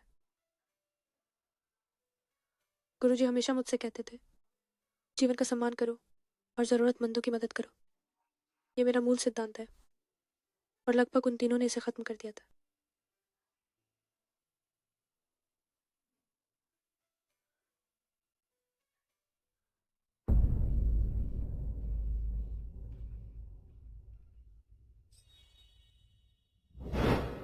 कौन सुई लगाता है और दूसरों के पेट में सुई घुसाता है? अगर बच्चा मर गया तो क्या होगा? जियांग युबे भाई, क्या तुम मुझसे बेवफाई का बदला लेने के लिए जानबूझकर रो रो के बच्चे को मारना चाहती हो? अगर तुम उसके पेट में पल रहे बच्चे को जीवित रखना चाहते हो तो मेरे इलाज में देर मत करो। ठीक है, तुम बचाओ, तुम बचाओ। बहुत दर्द हो रहा है। चांदनी, बच्चा तुम्हारे दबाने से मर गया। तुम एक अज्ञानी डॉक्टर हो। मुझे लगता है कि तुम्हें किसी को बचाना आता ही नहीं। रुओ का बच्चा तुम्हारे हाथों जिंदा मर गया। मैं तो बस उसके बच्चे की हालत देख रही थी। अरे, निदान करना समझते भी हो या नहीं? तुम्हारा वंश, तुम धूल से सने हुए मोती को नहीं पहचानते तो तुम्हें निसंतान रहना ही पड़ेगा। सच में तुम्हारी पूरी घर की आंखें अंधी हो गई हैं। कैसा मोती? तुम लोग तो जान बचाना जानते ही नहीं हो। मैं फोन कर रहा हूँ। रुओ, हम अस्पताल चलते हैं। तुम्हारी मर्जी। वैसे भी निसंतान मैं थोड़े ही रहूंगी। टिमी, चलो हम चलते हैं। अरे, यह वैन रो, इतना खून बह रहा है, इतना खून बह रहा है, चेहरा इतना बदसूरत लग रहा है। मेरा अंदाजा है यह बच्चा अब नहीं बचेगा। चुप हो जाओ। भाई जल्दी मेरे बच्चे को बचाओ, मैं उसे खोना नहीं चाहती। भाई उसे बचाओ। विनयांग, मैं तुम्हें बता सकती हूँ, अब अस्पताल जाने में बहुत देर हो चुकी है। उसके खून बहने की गति को केवल मैं ही बचा सकती हूँ। उसके बच्चे को बचाना है या नहीं, ये फैसला तुम्हारे हाथ में है। वैसे भी बच्चा अब नहीं बचेगा। इससे अच्छा है कि उसे एक मौका दें। अगर वो ठीक नहीं कर पाई तो बस इसी बहाने उसकी बदनामी हो जाएगी। ठीक है जियांग युबाई, मैं तुम्हें एक और मौका देता हूँ। अगर तुम बच्चे को नहीं बचा पाई तो मैं तुम्हें बर्बाद कर दूंगा। यह गंगा मूनवाइट बहुत गर्म मिजाज है। केवल अपने सम्मान के लिए नहीं, दूसरों की जान के साथ मजाक करे। हाँ, अगर यह ठीक नहीं हुआ तो यह 2 जानें जाएंगी। मुझे लगता है अभी अस्पताल ले चलो। यहाँ से सबसे नजदीक अस्पताल जाने में आधा घंटा लगेगा। मरीज के खून बहने की रफ्तार से तो बिल्कुल वक्त नहीं मिलेगा। अभी सबसे जरूरी खून रोकना है। मुझे लगता है यह केवल कागज पर ही बोलती है। क्या कुछ सुइयों से उस गर्भवती महिला का खून रोका जा सकता है? यह तो एक बहुत बड़ा मजाक है। मुझे लगता है तुम डॉक्टर बनने के लायक नहीं हो। छोटी बहन, क्या तुम कर पाओगी? हाँ।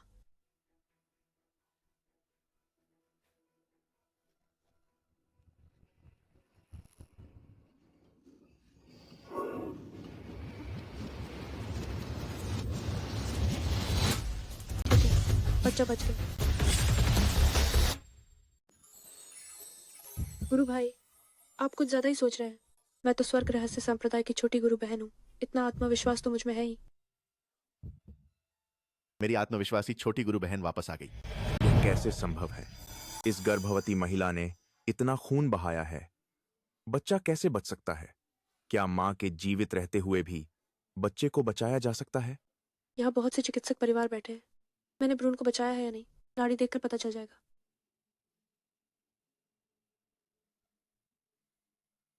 यह बच्चा सच में बच गया।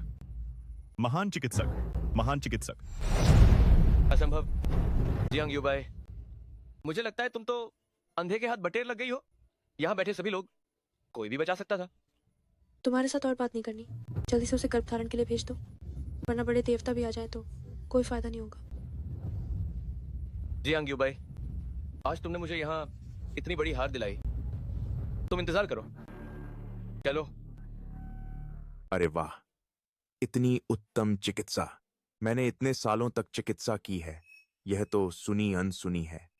केवल दंतकथाओं के जेड चेहरे वाले महान चिकित्सक ही ऐसा कर सकते हैं। कहीं आप ही जेड चेहरे वाले महान चिकित्सक तो नहीं? हाँ, मैं ही जेड चेहरे वाली महान चिकित्सक हूँ। मैं फिर से वापस आ गई हूँ। आज तो बहुत मुश्किल था। मुझे लगभग डरा ही दिया था, पर ठीक है, ये बच्चा बच गया। भाई क्या सोच रहे हो? मैं सोच रहा हूँ कि वो गांव की लड़की जियांग युबाई कैसे अचानक से जो परिवार से जुड़ गई, और अब मेंग परिवार भी उसे सहारा दे रहा है। अब तो उसे संभालना शायद और भी मुश्किल होगा। चिंता मत करो, वो मेंग परिवार के सहारे ही तो है। तो क्या हुआ? मेरे पास तरीका है जियांग युबाई की इज्जत मिट्टी में मिलाने का। तुम्हारे पास तरीका है? क्या तरीका है? तरीका तो यही है। पेट? अरे बोले भाई, ये बच्चा है। बच्चा? मैं तो डोंगटियान जी की माँ बनने वाली हूँ। मैं आज अस्पताल गई थी जांच करवाने। डॉक्टर ने कहा ये बच्चा लड़का है। अगर डोंग परिवार को ये बात पता चली तो वे कितने खुश होंगे और मेरी हर बात मानेंगे। डोंगटियान जी तो सांकिंग संप्रदाय का शिष्य है। सांकिंग संप्रदाय का रुतबा एक अमीर परिवार से कहीं ज्यादा है, तो उस समय मेंग परिवार को संभालना कोई मुश्किल काम नहीं होगा, है ना? हाँ, तब हमें कुछ कहने की भी जरूरत नहीं होगी। जियांग युबाई और मेंग वाईचुआन खुद ही घबराकर हमारे पास भीख मांगने आएंगे। प्यारी, तुम्हारे पास सच में बहुत अच्छे तरीके हैं।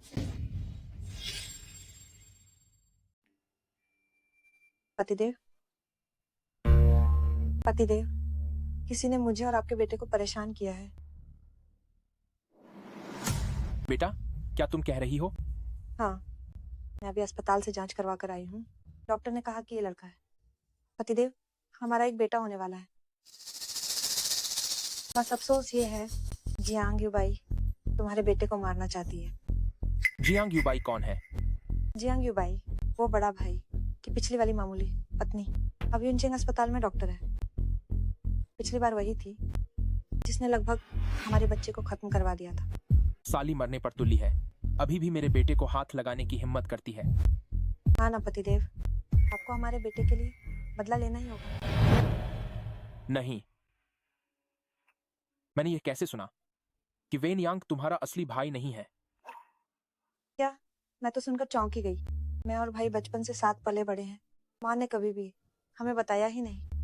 ये जियांग युबाई तो हमारे साफा सुथरे भाई बहन के रिश्ते को बदनाम कर रही है।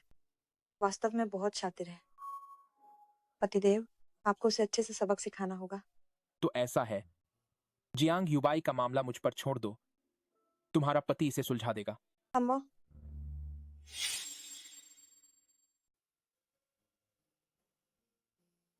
ठीक है, आपकी बीमारी पूरी तरह ठीक हो गई है। आगे से आराम का ध्यान रखना। आप महसूस कीजिए। हे भगवान, धन्यवाद डॉक्टर साहब। मैं आपके सामने झुक गया हूँ। मेरा पूरा परिवार मुझ पर निर्भर है। जब मुझे यह बीमारी हुई थी, लाखों खर्च किए पर ठीक नहीं हुई। आपकी वजह से ही मेरे परिवार की जान बच गई। ठीक है, आप उठिए। लोगों को बचाना और उनकी मदद करना हर डॉक्टर का कर्तव्य है। मुझे धन्यवाद मत कहिए। धन्यवाद वैद्यराज। मैं अभी अपने परिवार को बताता हूँ कि अब मेरे लिए पैसे इकट्ठा करने की जरूरत नहीं है। आराम का ध्यान रखना। जी। यही मेरे जीवन का अर्थ है। डॉक्टर जियांग कहाँ है? डॉक्टर जियांग, मेरी बीमारी पूरी तरह ठीक हो गई है। मैं आज खास तौर पर आपको प्रशंसा पत्र देने आया हूँ। देखिए। इतनी औपचारिकता की जरूरत नहीं है। डॉक्टर जियांग, आपको इसे जरूर स्वीकार करना होगा। इसे बाद में क्लिनिक में लगा देंगे। डॉक्टर जियांग, आप, ताकि सभी लोग आपको जान सकें। डॉक्टर जियांग बहुत कुशल हैं। ठीक है, धन्यवाद।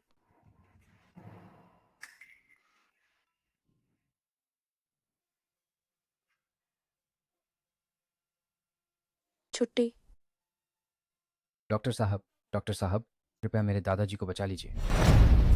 जियांग युबाई, पिछली बार मुझे और भाई को पार्टी में इतना शर्मिंदा किया। इस बार मैं तुम्हें एक बड़ा तोहफा दूंगी। मैं वादा करती हूँ कि मैं तुम्हें बर्बाद कर दूंगी। डॉक्टर, मेरे बुजुर्ग को बचाओ। उसे क्लिनिक में ले आओ। मुझे देखने दो कि क्या बीमारी है। मेरे बुजुर्ग को कुछ नहीं होना चाहिए। अगर बुजुर्ग चले गए तो हमारे परिवार का क्या होगा? तुम पहले उठो। मरीज की अभी जांच नहीं हुई है। परिवार वाले पहले कैसे गिर सकते हैं? जल्दी उठो।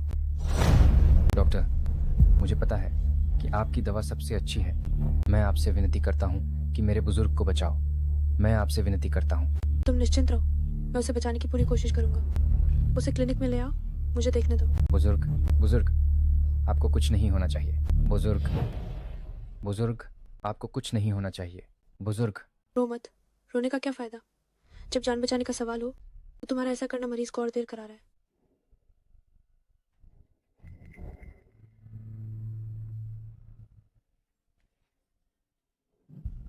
तुम लोग कौन हो? मुझे नहीं पता कि आप क्या कह रहे हैं। मेरे बुजुर्ग आज बिल्कुल ठीक थे। अचानक कैसे हो गए? जैसे कि वे बेहोश हो गए हों। कोई प्रतिक्रिया नहीं दे रहे थे। इस व्यक्ति की नाड़ी भ्रमित है, मृत्यु के कगार पर है।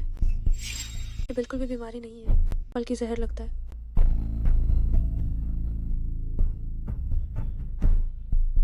निश्चित रूप से जहर है।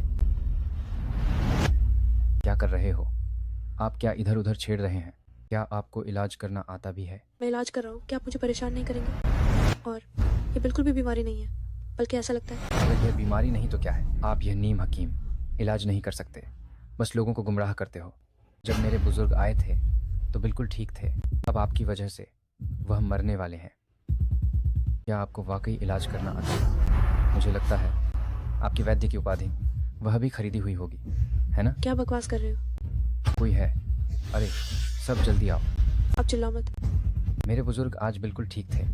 इनके इलाज से वह मरने वाले हैं। इलाज से मर गए?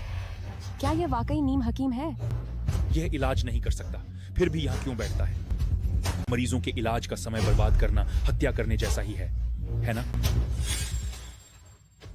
मेरी बात सुनो, उसकी हालत बहुत गंभीर है। वो बीमार नहीं है, जहर दिया गया है। तुम क्या बकवास कर रहे हो? तुम खुद तो इलाज नहीं कर पाते और कहते हो मेरे दादाजी को जहर दिया गया है। मेरे दादाजी के खान पान का पहले से ही बहुत ध्यान रखा जाता है। मुझे तो लगता है तुम खुद ही इलाज नहीं कर पाते। सब लोग जरा फैसला करो।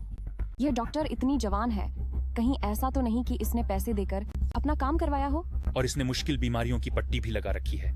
अगर वह सामान्य बीमारियों का इलाज करती तो वह दूसरों को बेवकूफ नहीं बनाता। शिव परिवार की प्रतिष्ठा सब जानते हैं। उनके पास कोई कारण नहीं है कि वे एक अयोग्य डॉक्टर को बुलाकर अपनी साख खराब करें। और तुम लोग मुझ पर विश्वास नहीं कर सकते, पर तुम लोगों को इस पर तो विश्वास करना होगा।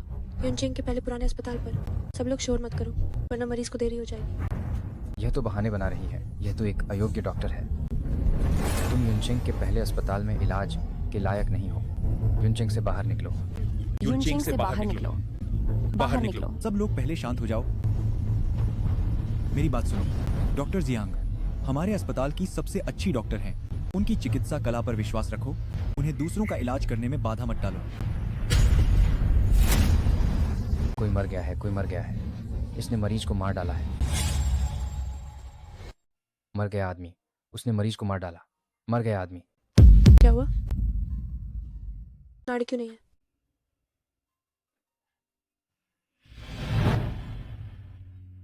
तुम और डॉक्टर भी हो। मुझे लगता है तुम पशु चिकित्सक हो। मेरी जान बचाई। मुझे लगता है तुम कुत्ते का भी इलाज नहीं कर सकते। जियांग युए भाई, भले ही जू फेंकिंग तुम्हारे लिए बोलने आए, तुम अब कुछ नहीं कर सकते। सच में मार डाला? ऐसे लोग अंदर कैसे आ जाते हैं? डॉक्टर जियांग, क्या श्रीमान जू को सूचित करें एक बार आने के लिए? युए बाई, याद रखो, जब तुम चिकित्सा करते हो तो तुम्हें शांत और संयमित रहना चाहिए। बाहरी बातों से विचलित नहीं होना चाहिए। तुम्हें ध्यान से देखना चाहिए, हर एक विवरण पर ध्यान देना चाहिए।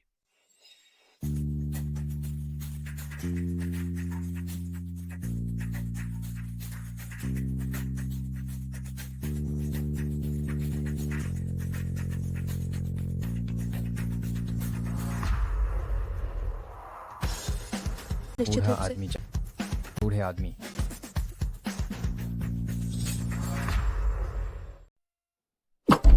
दादाजी, दादाजी, दादाजी। लगता है मुझे अपने गुरु द्वारा सिखाई गई नौ आध्यात्मिक सुई रहस्य तकनीक का उपयोग करना होगा।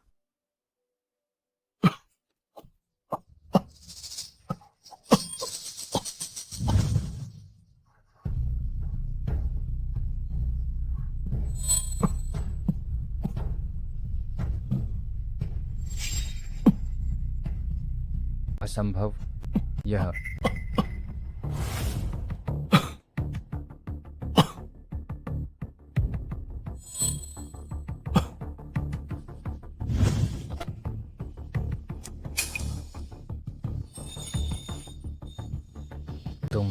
तुम इसे ठीक कैसे कर सकते हो?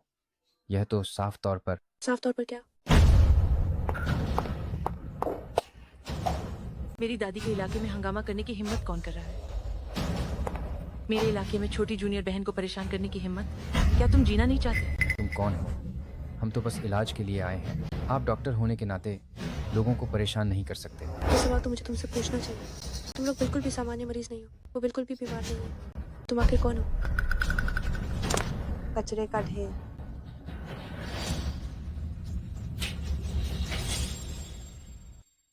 वो बिल्कुल भी बीमार नहीं था। तुम कौन हो? छोटी बहन, उन्होंने तुम्हें कुछ नहीं किया ना? मैं ठीक हूँ बड़ी बहन, लेकिन जरूर कोई है जिसने उन्हें गुपचुप तरीके से उकसाया, इसीलिए ऐसा हुआ। आपको अभी भी असली अपराधी को ढूंढने में मेरी मदद करनी होगी। हम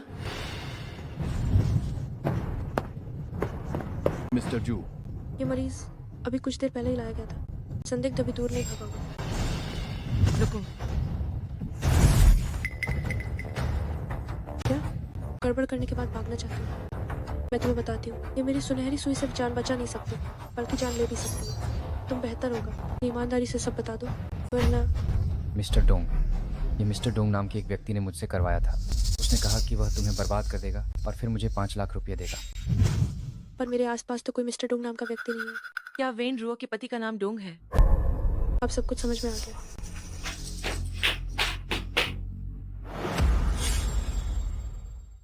वनरा, ये दोनों तुमने ही बुलाए? मैं तो बस जांच के लिए आई थी। तुम एक डॉक्टर होकर गर्भवती महिला को परेशान कर रही हो, क्या तुम्हें कोई शर्म नहीं? ये दोनों मान गए हैं, फिर भी तुम बहस कर रही हो। ये मत सोचो कि तुम किसी को भी लाओगी और मुझ पर इल्जाम लगा पाओगी। अगर हिम्मत है तो सबूत दिखाओ। वनरा, ध्यान से देखो, मैं अब वो नहीं रही जिसे तुम मनचाहा कर सको। वो जियांग युबाई मेरा एक गुरु है, और गुरु भाई गुरु बहन भी है। तुम मेरी इज्जत खराब करना चाहती हो, ये नामुमकिन है। हम जियांग युबाई, तुम किस बात पे इतरा रही हो? क्या ये सिर्फ मेंग और जू परिवार नहीं है? मैं तुम्हें बताती हूँ, भले ही तुम्हारे चारों मददगार एक साथ मिल जाएं, फिर भी मुझसे नहीं जीत पाएंगे। अभी भी नहीं मान रही हो, है ना? कोई बात नहीं, मेरे पास हजारों तरीके हैं तुम्हें सच बुलवाने के लिए। तुम कहो, ऐसा खूबसूरत चेहरा अगर इसे चाकू से काट दिया जाए तो क्या यह और खूबसूरत नहीं लगेगा? अगर तुम्हें तकलीफ से डर नहीं लगता तो चाहे जितना आंख हो। तुम्हारी हिम्मत कैसे हुई? मिस्टर जू, अभी अभी सैनकिंग मैन के लोग आकर कह रहे थे कि मिस वैन को वापस ले जाएं।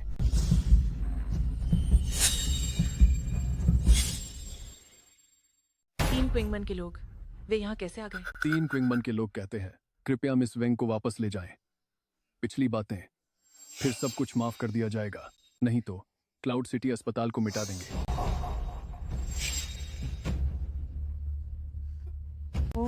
तुम्हें अभी तक नहीं पता कि मेरे पति 3 क्विंगमन के शिष्य हैं, है ना? मैं तुम्हें बताती हूँ, जल्दी से मुझे जाने दो, नहीं तो मेरे पति तुम्हें छोड़ेंगे नहीं, तुम मुसीबत में पड़ोगे। 3 क्विंगमन के लोग हैं तो क्या तुम लोगों ने ही पहले किसी को भेजा मेरी छोटी बहन की बदनामी करने के लिए? मैं देखना चाहती हूँ 3 क्विंगमन के लोग कैसे मेरे क्लाउड सिटी अस्पताल को मिटाते हैं। जब 3 क्विंगमन के लोग सामने आए हैं तो हम मिस वेंग को नहीं छू सकते। इसमें संप्रदाय का झगड़ा शामिल है। मुझे लगता है कि इसे इतनी आसानी से सुलझाया नहीं जा सकेगा। दीपो, डर गए ना? जिस 3 क्विंगमन में मेरे पति हैं वो तो एक छिपा हुआ संप्रदाय है। ये तुम्हारे इस टूटते फूटते अस्पताल से कहीं ज्यादा ऊंचा है। भले ही तुम्हारा क्लाउड सिटी अस्पताल नंबर 1 अस्पताल है, लेकिन इसकी बराबरी नहीं कर सकता। मैं तुम लोगों को बताती हूँ, अभी चुपचाप मुझे बाहर जाने दो। चुप रहो। दूसरे शायद तुम्हारे 3 क्विंगमन से डरते होंगे, लेकिन मैं जियो फेंकिंग नहीं डरती। मैं तियानशुआन गेट की शिष्य हूँ। भले ही अपनी पूरी ताकत लगानी पड़े, मैं तुम्हें नुकसान पहुंचाने वाले को सजा दूंगी, नहीं तो मैं तुम्हारी बड़ी बहन कहलाने के लायक नहीं होंगी। नहीं नहीं छोटी शिष्य, मैं जानता हूँ कि तुम्हें मेरी चिंता है, लेकिन मैं तुम्हें धमकाते हुए नहीं देख सकता। हाँ, मैंने तुम्हें धमकाया है, तो क्या हुआ?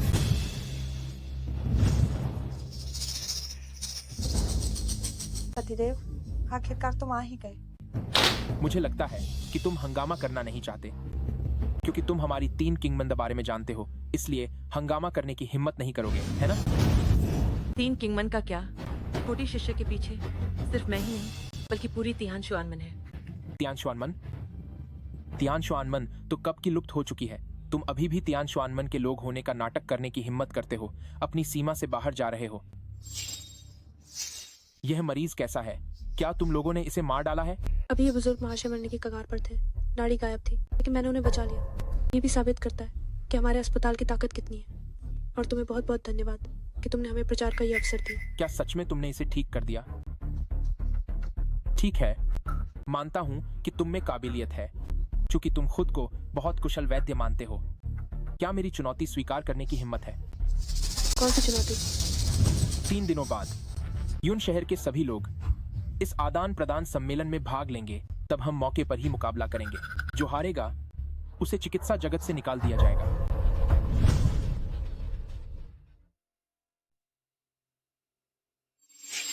क्या नहीं उठाओगे? छोटी बहन, उसने अस्पताल में भी तुम्हें नुकसान पहुंचाने की कोशिश की थी। मुझे डर है कि वो आदान प्रदान बैठक में भी कोई चाल चलेगा। लेकिन अभी अगर हम इसे स्वीकार नहीं करते तो मुझे डर है कि वे मौके का फायदा उठाएंगे और प्रचार करेंगे कि हमारा तियानशुआन संप्रदाय उनके सानकिंग संप्रदाय से डरता है। सानकिंग संप्रदाय संप्रदायों में अग्रणी है और हाल के वर्षों में उनकी प्रतिष्ठा तेजी से बढ़ी है। अब वे संप्रदायों की रैंकिंग में दुनिया में दूसरे स्थान पर है। मुझे याद है, वे तो एक छोटा संप्रदाय थे। वे तुम्हारे इतने सालों के एकांतवास के बाद ही ऊपर चढ़े हैं। कहते हैं कि वे चिकित्सा और विष दोनों में माहिर हैं। तुमने इतने सालों से लोगों को ठीक करने के लिए कड़ी मेहनत की है और वे विष के प्रयोग में बहुत कुशल हैं। लेकिन इतने सालों में उन्होंने कई असाध्य बीमारियों को ठीक किया है। पतिदेव, तो आपका संप्रदाय इतना शक्तिशाली है, अब मुझे लगता है कि जियांग युएबाई मुकाबला करने की हिम्मत नहीं करेगा। युमियान शेनई क्या है? वे केवल गरीबों का इलाज करते हैं, कोई महत्वाकांक्षा नहीं है। हमारा सानकिंग संप्रदाय उच्च समाज के शक्तिशाली लोगों का इलाज करता है। हमें जो धन और शक्ति मिलती है वह तुम्हारी कल्पना से परे है। जीवन का कोई ऊंचा, नीचा या महंगा, सस्ता नहीं होता। क्योंकि तुम खुद को इतना ऊंचा समझते हो, तो हम देखेंगे कि अंत में चिकित्सा जगत से किसका नाम मिटता है। मैं तियानशुआन संप्रदाय की शिष्या युमियान शेनई के रूप में चुनौती स्वीकार करती हूँ। ये डोंग तियांजी की ताकत हमें अभी तक पता नहीं है। मुझे डर है कि तुम्हें नुकसान होगा। जैसी करनी वैसी भरनी। दीदी, तुम भी दूसरे भाई जैसे ही बड़बड़ाती हो। क्या मैं तुम्हारी चिंता नहीं कर रही हूँ? लेकिन अभी तुम्हें इतनी हिम्मत से चुनौती स्वीकार करते हुए देखकर मेरी पुरानी छोटी बहन वापस आ गई है। दीदी, तुम चिंता मत करो, मैं हारूंगी नहीं। मैं अपने गुरुजनों को शर्मिंदा नहीं करूंगी। क्या बकवास कर रहा है? सांचिंग गेट तुम्हारे जैसे छोटे मोटे लोगों से कैसे हार सकता है? वो मेरे गुरु विनम्र है, इसलिए वो तुम लोगों से मुकाबला नहीं करना चाहते। अम्फा, जियांग युएबाई, तुम वैन परिवार में भी इतनी मोहक थी। अपनी इज्जत बचाने के लिए दिखावा, सिर्फ तुम ही ऐसा कर सकती हो। कौन सा तियानक सुआन गेट? वह तो एक बेकार संप्रदाय है। ठीक है, तुम लोग हारना चाहते हो, मैं तुम्हें हरा देता हूँ। तुम लोग अगर विनिमय सम्मेलन में आ पाए तो यह तुम्हारी किस्मत थी। ठीक है, तो हम मुकाबले में असली सच्चाई देखेंगे। मैं इंतजार कर रही हूँ तुम्हें रोते हुए चिकित्सा जगत से बाहर निकलते हुए देखने का। दीदी, ऐसे तुच्छ इंसान के लिए गुस्सा मत हो, ये इसके लायक नहीं है। कुछ लोग, उनकी बीवी का चक्कर चल रहा होता है फिर भी उन्हें पता नहीं चलता। सचमुच बेचारे। तुम किसे कह रही हो? किसी को नहीं, लेकिन तुम्हारी चुनौती मैंने स्वीकार कर ली है।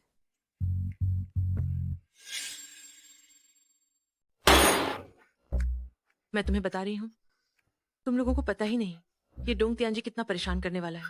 अगर छोटी शिमेई ने मुझे रोका ना होता तो मैं उसे एक डांट से दीवार में गाड़ देती। बड़ी शिजे, आपने ज्यादा पी ली है।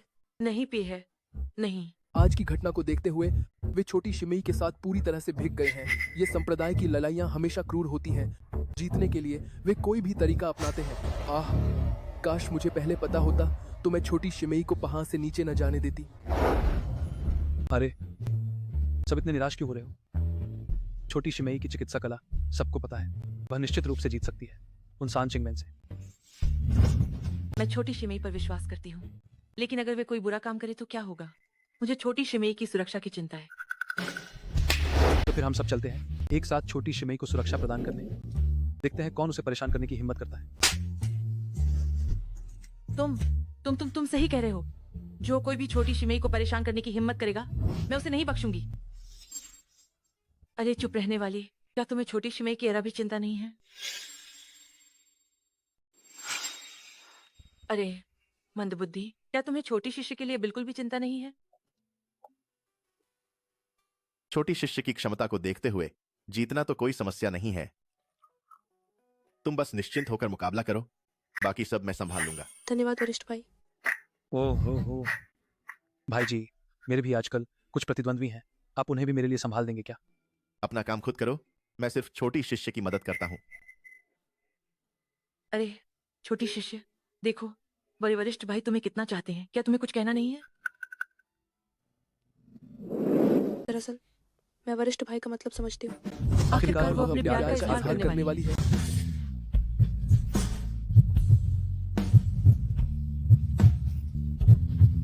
मैं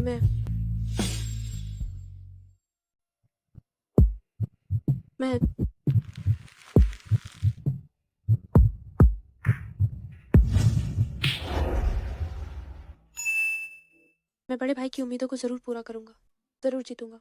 मैं पहले शौचालय जाती हूँ।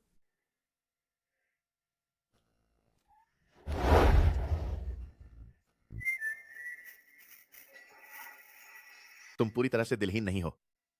अरे बड़े भाई, क्या तुम शराब नहीं पी रहे हो? क्या तुम छोटी बहन के पास जा रहे हो? बड़े भाई आजकल ऐसे क्यों हो गए? ऐसे में मैं खुद को रोक नहीं पाऊंगी। आज मैं बिल भरूंगा, तुम लोग जी भर के पियो।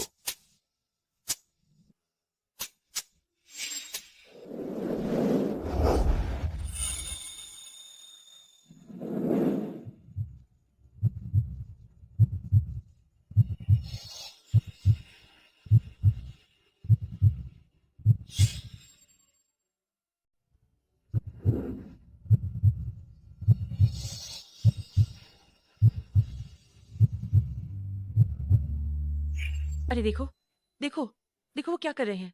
किस किया क्या? किस किया क्या? चलते हुए भी ध्यान नहीं है, क्या सोच रही हो? बेशक तुम्हारे बारे में सोच रही थी। तुम अंदर शराब पी रहे थे ना, बाहर कैसे आ गए? छोटी शिष्य अभी बाहर नहीं आ पा रही है, तो पहले उसे आदत लगने दो कि मैं उसकी जिंदगी में मौजूद हूं। यह संप्रदाय विनिमय बैठक नहीं है। मैंने तुम्हारे लिए नए कपड़े तैयार किए हैं, क्या तुम आजमाना चाहोगी? सच में? क्या सिर्फ मेरे लिए तैयार किए? दूसरे वरिष्ठ और कनिष्ठ शिष्य कहाँ हैं? क्या तुम चाहती हो कि सिर्फ तुम्हारे लिए तैयार किए जाएं?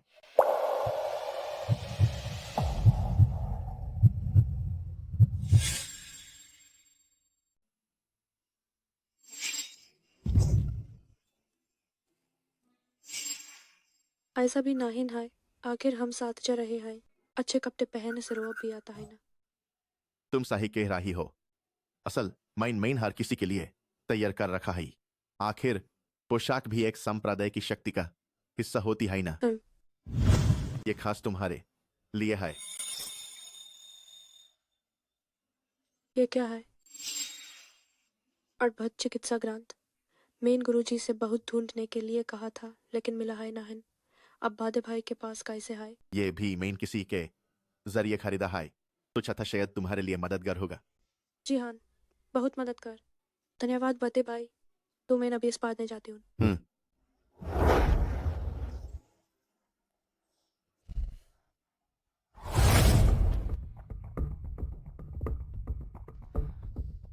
वाह, यह मुख्य कक्षा तो बिल्कुल शानदार लग रही है। यह सब संप्रदाय काफी शक्तिशाली लग रहे हैं। लगता है देश के सभी बड़े नाम वाले संप्रदाय आ गए हैं। पहले नंबर पर है चिंगयुन संप्रदाय, तीसरे नंबर पर है किशिंग संप्रदाय और हमारी छोटी बहन चीज चुनौती देनी है संकिंग संप्रदाय दूसरे नंबर पर है। सुना है सांचिंग संप्रदाय का सबसे बड़ा शिष्य एक छोटे संप्रदाय से चिकित्सा में प्रतिस्पर्धा करेगा। हाँ, यह भी एक छोटा संप्रदाय है जो जिक्र के लायक नहीं है। सांचिंग संप्रदाय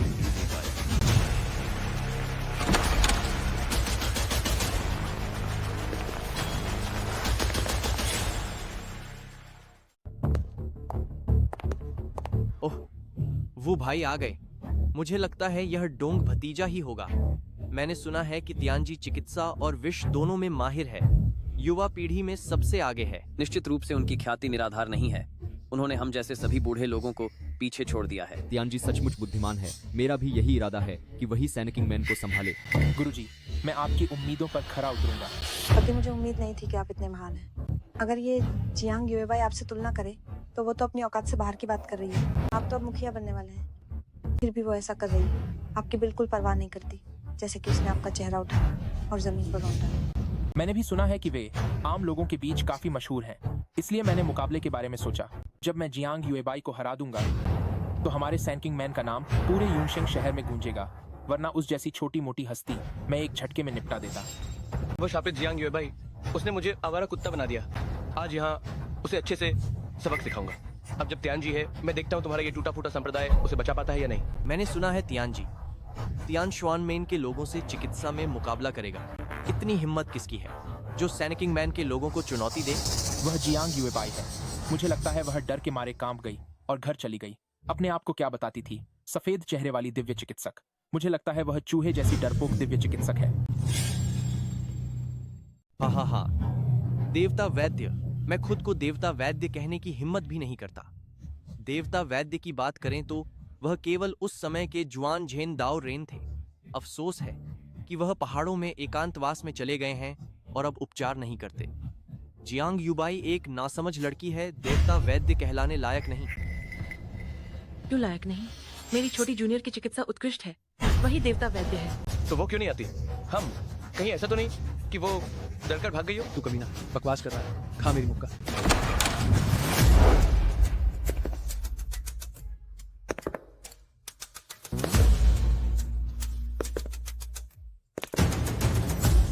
किसने कहा कि मैं आने की हिम्मत नहीं करती?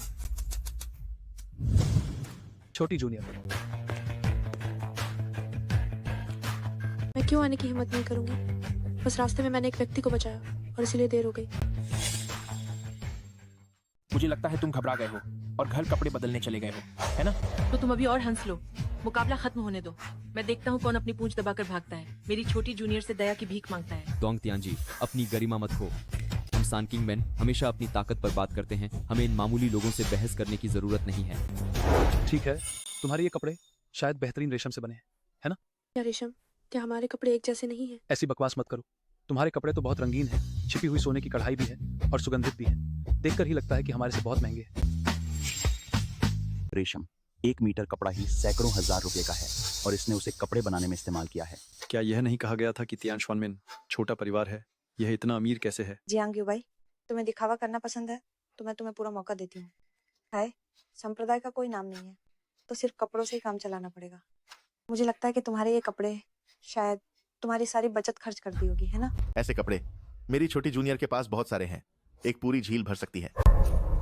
पतिदेव, देखो ये जियांग युएबाई कितनी घमंडी है। जल्दी से इसके साथ मुकाबला क्यों नहीं करते? जियांग युएबाई, मुकाबला जल्द ही शुरू होने वाला है। अभी भी आत्मसमर्पण करने का समय है। बस मैदान में आ जाओ। बताओ, किस में मुकाबला करना चाहते हो? चिकित्सा कौशल की तुलना में बेशक यह रोगों का इलाज करने और जीवन बचाने की बात है। मुझे यकीन है कि आप भी जानते हैं आज न केवल हम व्यक्तिगत रूप से मुकाबला करेंगे, हमारे अलावा अन्य संप्रदायों को भी प्रतिस्पर्धा करनी होगी। ये संप्रदाय आते हैं सभी दुनिया के नंबर 1 मेडिकल कल्टीवेशन संप्रदाय के लिए प्रतिस्पर्धा करने के लिए। इसे एक विनिमय बैठक कहा जाता है। यह काफी कलात्मक लगता है, लेकिन वास्तव में पर्दे के पीछे सभी शीर्ष पर पहुंचने के लिए बेताब है। मुझे लगता है कि तुम में थोड़ी समझ है। तो क्या हमें अभी भी कोशिश करनी चाहिए? मैंने कभी नहीं सुना कि हमारे संप्रदाय ने पहले ऐसी किसी प्रतियोगिता में भाग लिया हो। गुरु हमेशा विनम्र रहे हैं, उन्हें ये बाहरी चीजें पसंद नहीं है, इसलिए उन्होंने कभी भाग नहीं लिया। क्या संत होने का नाटक कर रहे हो? तुम लोग बस एक अज्ञात नीम हकीम द्वारा अपनाए गए कुछ बेकार लोग हो। तुम्हारे जैसे छोटे संप्रदाय से आए डॉक्टर, हमारे सान किंग मैन का कोई भी बाहरी शिष्य तुम्हें हरा सकता है। तुम मेरे गुरु पर झूठ क्यों आरोप लगा रहे हो? मेरे गुरु ने शुरुआती वर्षों में चिकित्सा का अभ्यास किया और अनगिनत लोगों को बचाया। वो केवल नाम और प्रसिद्धि के लिए प्रतिस्पर्धा नहीं करना चाहते थे, इसलिए उन्होंने अपनी पहचान छुपाई। तुम्हारे मुंह से वो एक नीम हकीम कैसे बन गए? पतिदेव, इनसे बकवास मत करो, जल्दी से उससे मुकाबला करो, उसे अपनी ताकत का एहसास कराओ। ठीक है, अनुभव से ही सच्चाई निकलती है। तुम बताओ, क्या तुम चिकित्सा सिद्धांत का मुकाबला करना चाहते हो या सुई लगाने की तकनीक का? निश्चित रूप से सबसे सीधा उपचार के प्रभाव का मुकाबला करेंगे।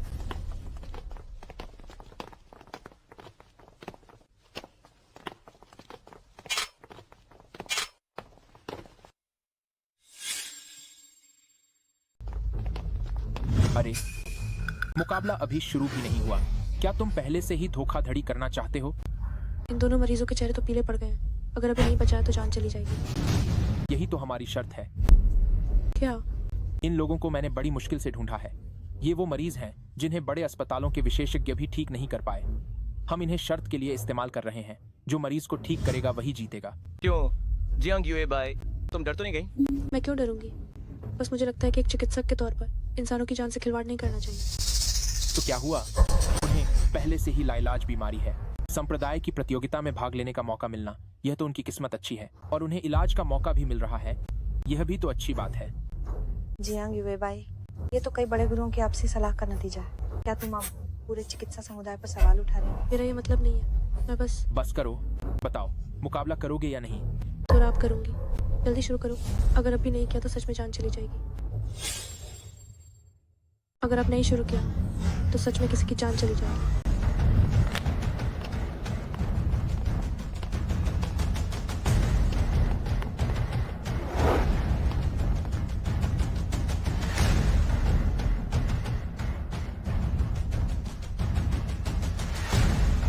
एक अगरबत्ती के समय में जो पहले मरीज को ठीक करेगा वही जीतेगा।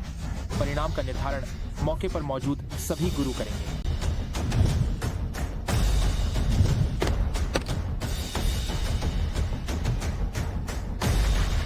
यह संकिंग मैन की गुप्त जड़ी बूटी जिन चुआंग्याओ किंगक सुएजेन है।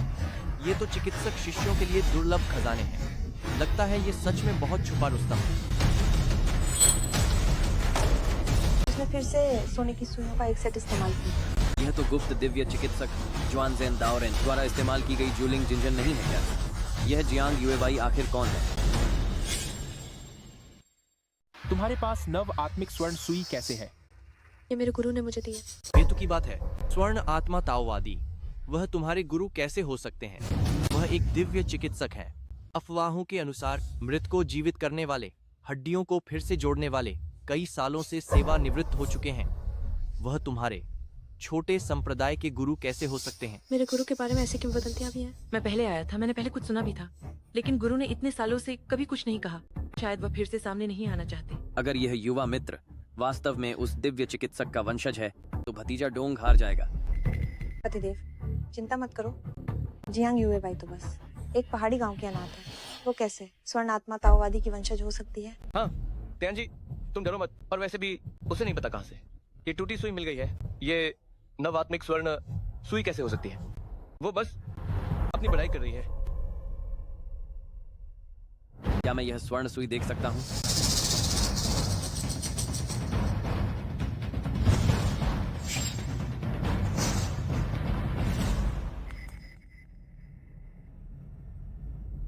यह सुई हालांकि नव आत्मिक स्वर्ण सुई जैसी दिखती है, लेकिन इस सुई के पिछले हिस्से पर नव आत्मा का निशान नहीं है।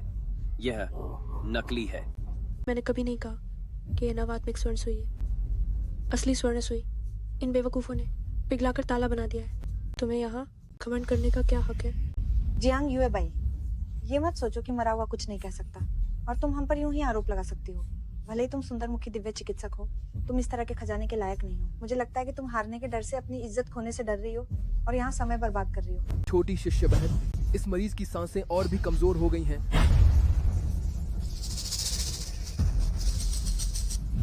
मुझे लगता है कि इस व्यक्ति के लक्षण बीमारी जैसे नहीं है, बल्कि जहर के शिकार होने जैसे।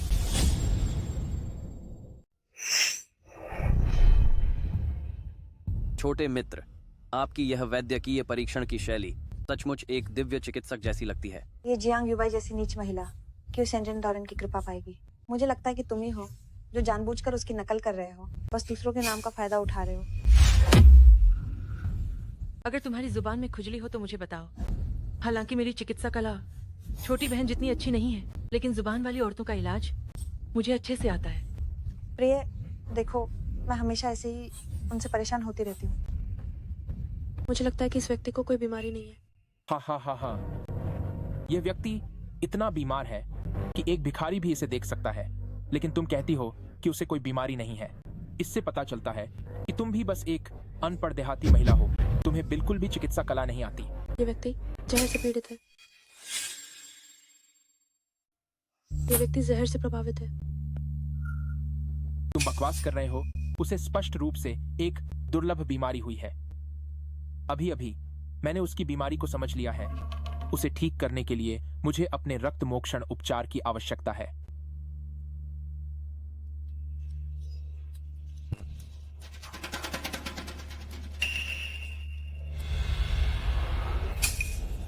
कौन? मास्टर भाई, तुम हाथ से चाकू कैसे पकड़ सकते हो? खून बह रहा है। अगर घायल होकर खून बह रहा होता तो तुम होते, तो मुझे और भी ज्यादा दर्द होता।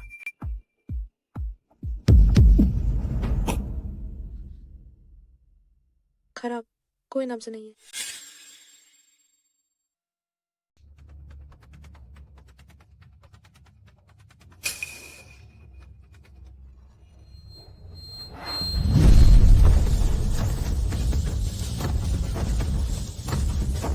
छोटी बहन अभी भी पहले की तरह कमाल है। भले ही इतने सालों से किसी बुरे आदमी ने उसकी जवानी बर्बाद की हो, एक बार हाथ लगाती है तो कोई बराबरी नहीं कर सकता।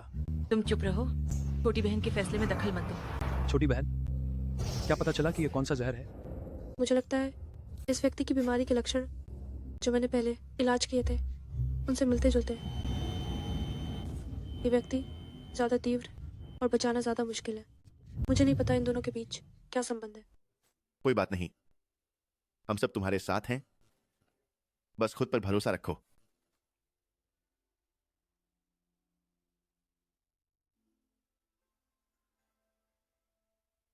अगरबत्ती के जलने का समय तुरंत ही पूरा होने वाला है। रुको, मुझे पहले ही उपाय मिल गया है। मैं तुरंत ही उसे ठीक कर दूंगा। फिर भी सनकिंग मैन कमाल है। मुझे लगता है कि टियांग शुआनमैन बस एक धोखेबाज संप्रदाय है। इस व्यक्ति को मैंने ठीक कर दिया है। मैं ठीक हो गया। मैं ठीक हो गया। तुमने उसे ठीक कैसे कर दिया? मेरी छोटी शिष्या जब भी इलाज करती है कभी छल नहीं करती। उसने कहा ठीक कर दिया तो ठीक कर दिया। और वैसे भी इस मरीज का चेहरा लाल है, सांसें गहरी और स्थिर हैं। क्या तुम अंधे हो जो यह भी नहीं देख पा रहे हो, या फिर तुम ट्रिकिंग मैन वाले हार स्वीकार नहीं करते? हाँ, जियांग युएबाई ने पहले मरीज को ठीक कर दिया। ट्रिकिंग मैन पहले ही हार गया। एक ट्रिकिंग मैन अभी भी एक छोटे से संप्रदाय से कम है। कैंजी, अनादर मत करो। ठीक हुआ है या नहीं तुम्हारे कहने भर से नहीं होगा, तथ्यों को देखना होगा। वो संप्रदाय के प्रमुख, मैं अभी भी सुझाव देता हूँ, ऐसे अक्षम और सिर्फ बकवास करने वाले पुरुषों को अंदर मत आने दो, वरना तुम्हारा ट्रिकिंग मैन बस सबके सामने शर्मिंदा होगा। जैसे ही जियांग युबाई में क्षमता आ गई है तो उसने खुद को युमियान शेंयी घोषित कर दिया है। मुझे लगता है कि वह बस यूं ही सुइयां चुभोती है, जैसे कि किसी अंधे के हाथ बटेर लग जाए। नहीं तो ऐसा कैसे हो सकता है कि तुम्हें बीमारी का कारण भी पता ना हो और तुमने उसे ठीक कर दिया। और तो और वह यहाँ मुझे परेशान करने के लिए आई है, मुझे निशाना बनाने के लिए। ओह, कौन मेरे सांचिंग मैन के शिष्य को धमकाने की हिम्मत करता है? क्योंकि वह मेरी पत्नी के भाई की त्यागी हुई पत्नी है। उसने शादी के दौरान बदचलन हरकतें की और आदमियों के बीच घूमती रही। सही कहा, मेरे भाई ने इसी वजह से उससे तलाक ले लिया था। वो अभी भी हमसे बदला लेना चाहती है, लेकिन मेरे पति मेरे साथ खड़े हैं। वो मेरे पति को भी निशाना बना रही है। हाँ भाई, क्या वह सगा भाई है या प्यार वाला भाई? डोंग तियान जी, तुम्हें अभी तक नहीं पता है ना? ये वैन रुओ और वैन यांग दिन भर गले मिलते और एक दूसरे को पकड़े रहते हैं। वे सगे भाई बहन नहीं हैं। इसके अलावा यह वैन रू के पेट में जो बच्चा है वह भी शायद तुम्हारा ना हो।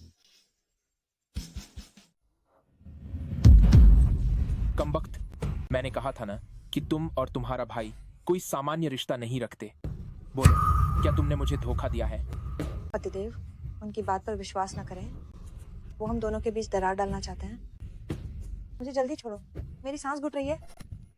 तेंजे, तुम उत्तेजित मत हो। तुम कुछ भी हो, रू और रू को चोट नहीं पहुंचा सकते। डोंग तेंजे, तुम अंधे हो। जरा सोचो, तुम्हारी और वैन रो की शादी को इतने साल हो गए हैं। वो और वैन यांग कितनी बार एक दूसरे से चिपके हैं। जब मेरा लगभग गर्भपात हो रहा था तब वैन यांग को चिंता थी कि उसके हाथ का पिछला हिस्सा गर्म पानी से जल गया था। कमबख्त औरत, मेरी नाक के नीचे बेवफाई कर रही है। क्यों ना इस कुल्टा का इस्तेमाल किया जाए और उसके पेट में पल रहे अवैध बच्चे का जियांग युएबाई के खिलाफ। इस तरह से मैं उस चुड़ैल से छुटकारा पा सकता हूं और सबको यह विश्वास दिला सकता हूं कि वह तो बिल्कुल इलाज करना जानती ही नहीं।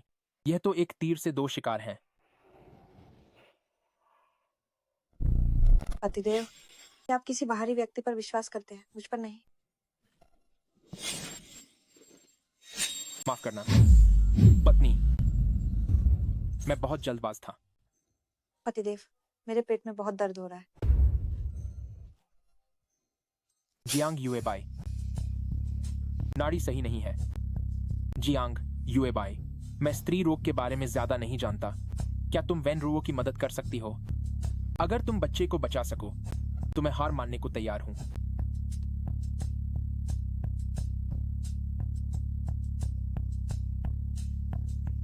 बहुत देर हो चुकी है। मैं तुमसे भीख मांगती हूँ, तुम मेरे बच्चे को बचा लो। अगर तुम जिंदा रहना चाहती हो तो मेरी छोटी शिष्या को परेशान मत करो।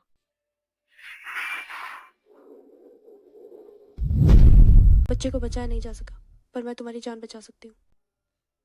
भैया, क्या मैं मरने वाली हूँ? रो रो, कुछ नहीं होगा। भाई पर भरोसा रखो, भाई तुम्हें जरूर जिंदा रखेगा। जियांग युबाई, तुम्हें गारंटी देनी होगी कि रो रोज जिंदा रहेगी। चुप रहो, मैंने कहा था मेरी छोटी शिष्या को परेशान मत करो। जियांग युबाई, तुम एक जहरीली औरत हो। हमारी वैन रो इतनी जल्दी मरने वाली बीमारी नहीं है। मैं उसका पति हूँ। मैं किसी से भी ज्यादा जानता हूँ। उसे बस कुछ ठीक न होने वाली छोटी मोटी बीमारियां हैं। मुझे उम्मीद नहीं थी कि तुम सिर्फ हमारी दोनों परिवारों की दुश्मनी के कारण एक बच्चे को मार डालोगी। मैं तुम जैसा इंसान चाहे कितना भी हुनरमंद क्यों ना हो, नैतिक रूप से भ्रष्ट है और दवा करने के लायक नहीं है। तुम जैसे लोग, तुम्हारी मेडिकल लाइसेंस रद्द कर देनी चाहिए। मैंने कहा था कि डोंग त्यानजी, भले ही उसकी चिकित्सा कला कितनी भी कुशल क्यों ना हो, फिर भी उसने अपनी पत्नी को दूसरों के इलाज के लिए क्यों दिया? ये जियांग युबाई सचमुच एक विषैली औरत है। भले ही वह अजन्मा बच्चा हो, वह भी एक जान है। अपने निजी बदले के लिए एक बच्चे की हत्या कर दी। जियांग युबाई, तुम इलाज करने के लायक नहीं हो। हाँ, नहीं लायक। नहीं लायक, नहीं लायक। सब शांत हो जाओ।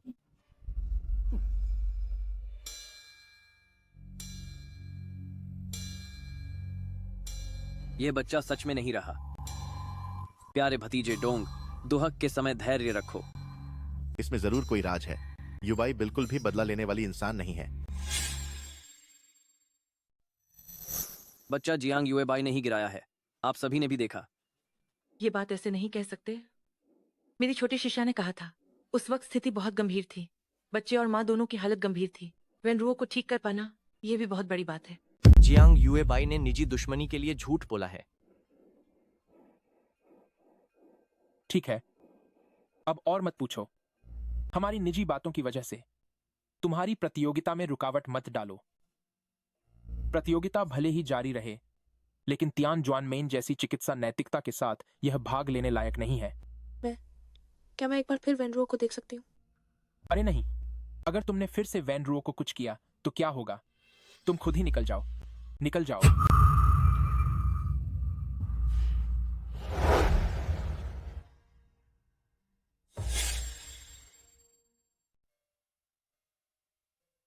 हे,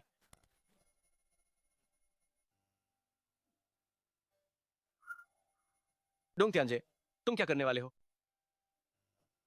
मैं क्या करूंगा? तुम यह क्यों नहीं सोचते कि तुम दोनों ने क्या अच्छा काम किया है? त्यांजे, वो औरत तुम्हें धोखा दे रही है।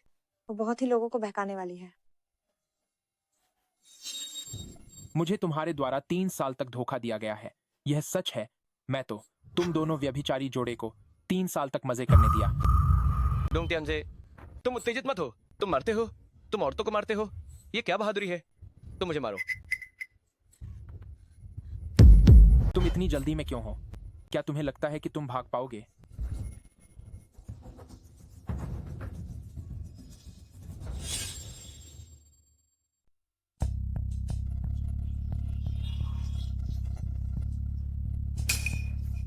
तुमने क्या लगाया है?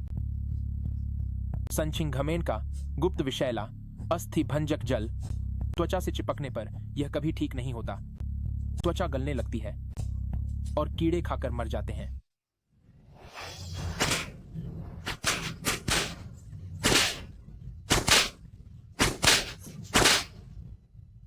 डोंग त्यानजे, मुझे लगा नहीं था कि तुम तीनों शुद्धिकरण संप्रदाय के पास इतना भयानक जहर होगा।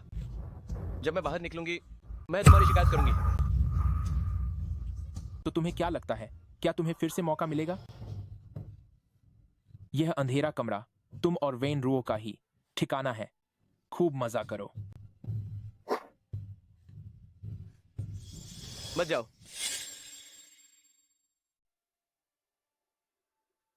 क्या मैं सच में वर्मन के बच्चे की हत्यारी हूँ?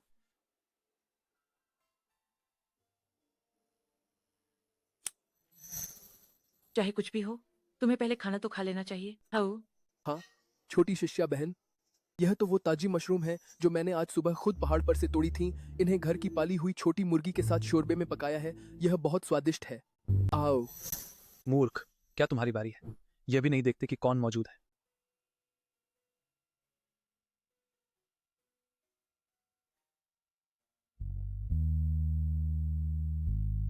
युबाई, तुम इसके बारे में ज्यादा चिंता मत करो। हम सब तुम्हारी चिकित्सा कौशल पर विश्वास करते हैं। इस मामले में जरूर कोई छिपी हुई बात है। अरे हाँ, मैंने पहले का जहरीला खून भी बचा कर रखा है।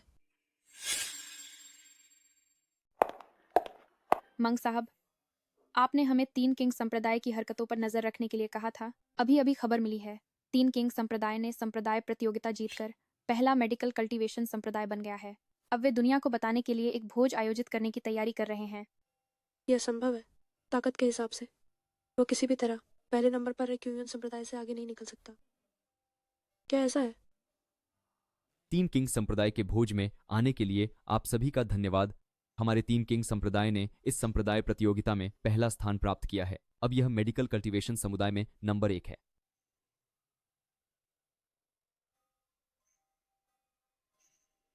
मैं इस शुभ दिन का भी उपयोग करना चाहता हूं एक बात की घोषणा करने के लिए।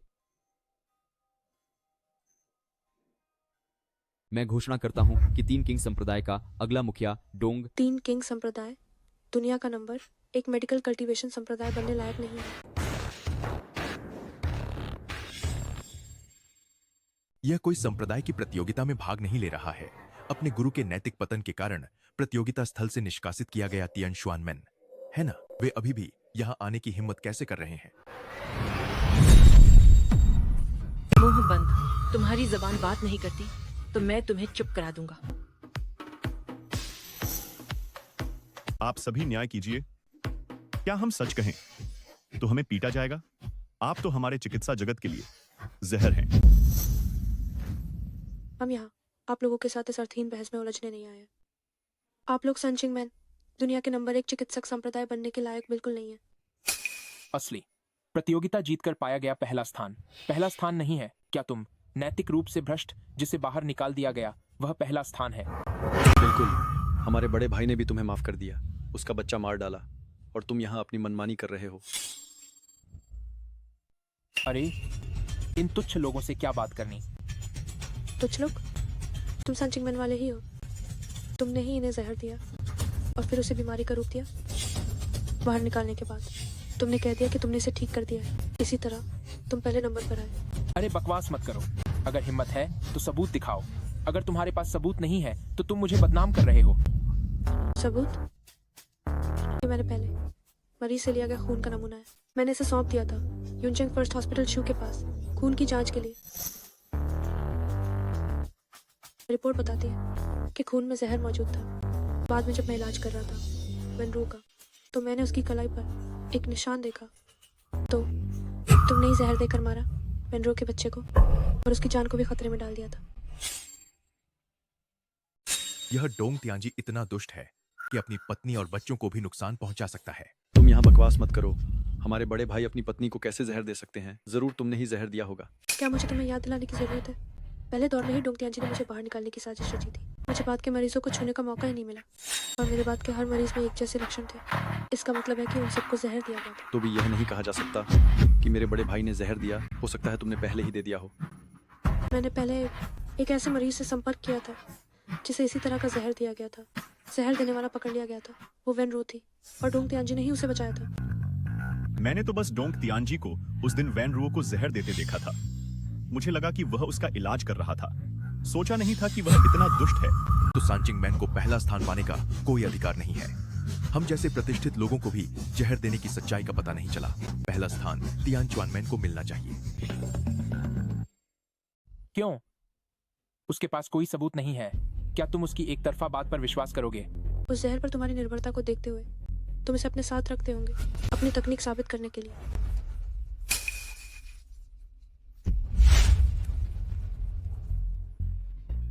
तुम्हारे पास कोई सबूत नहीं है।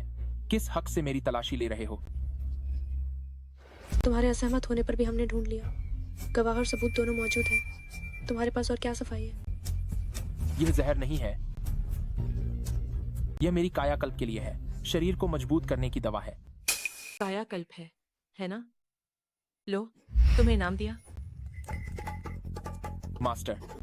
मास्टर मेरी दवा खत्म हो गई है। मुझे एक और बोतल दवा दो मास्टर।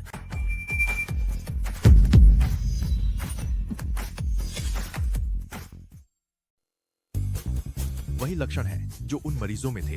यह डोंग तियांजी वाकई असली अपराधी है। खत्म, सब खत्म हो गया। यीशु गेट के नियमों के अनुसार इसके हाथ पैर तोड़कर बाहर फेंक दो। चलो।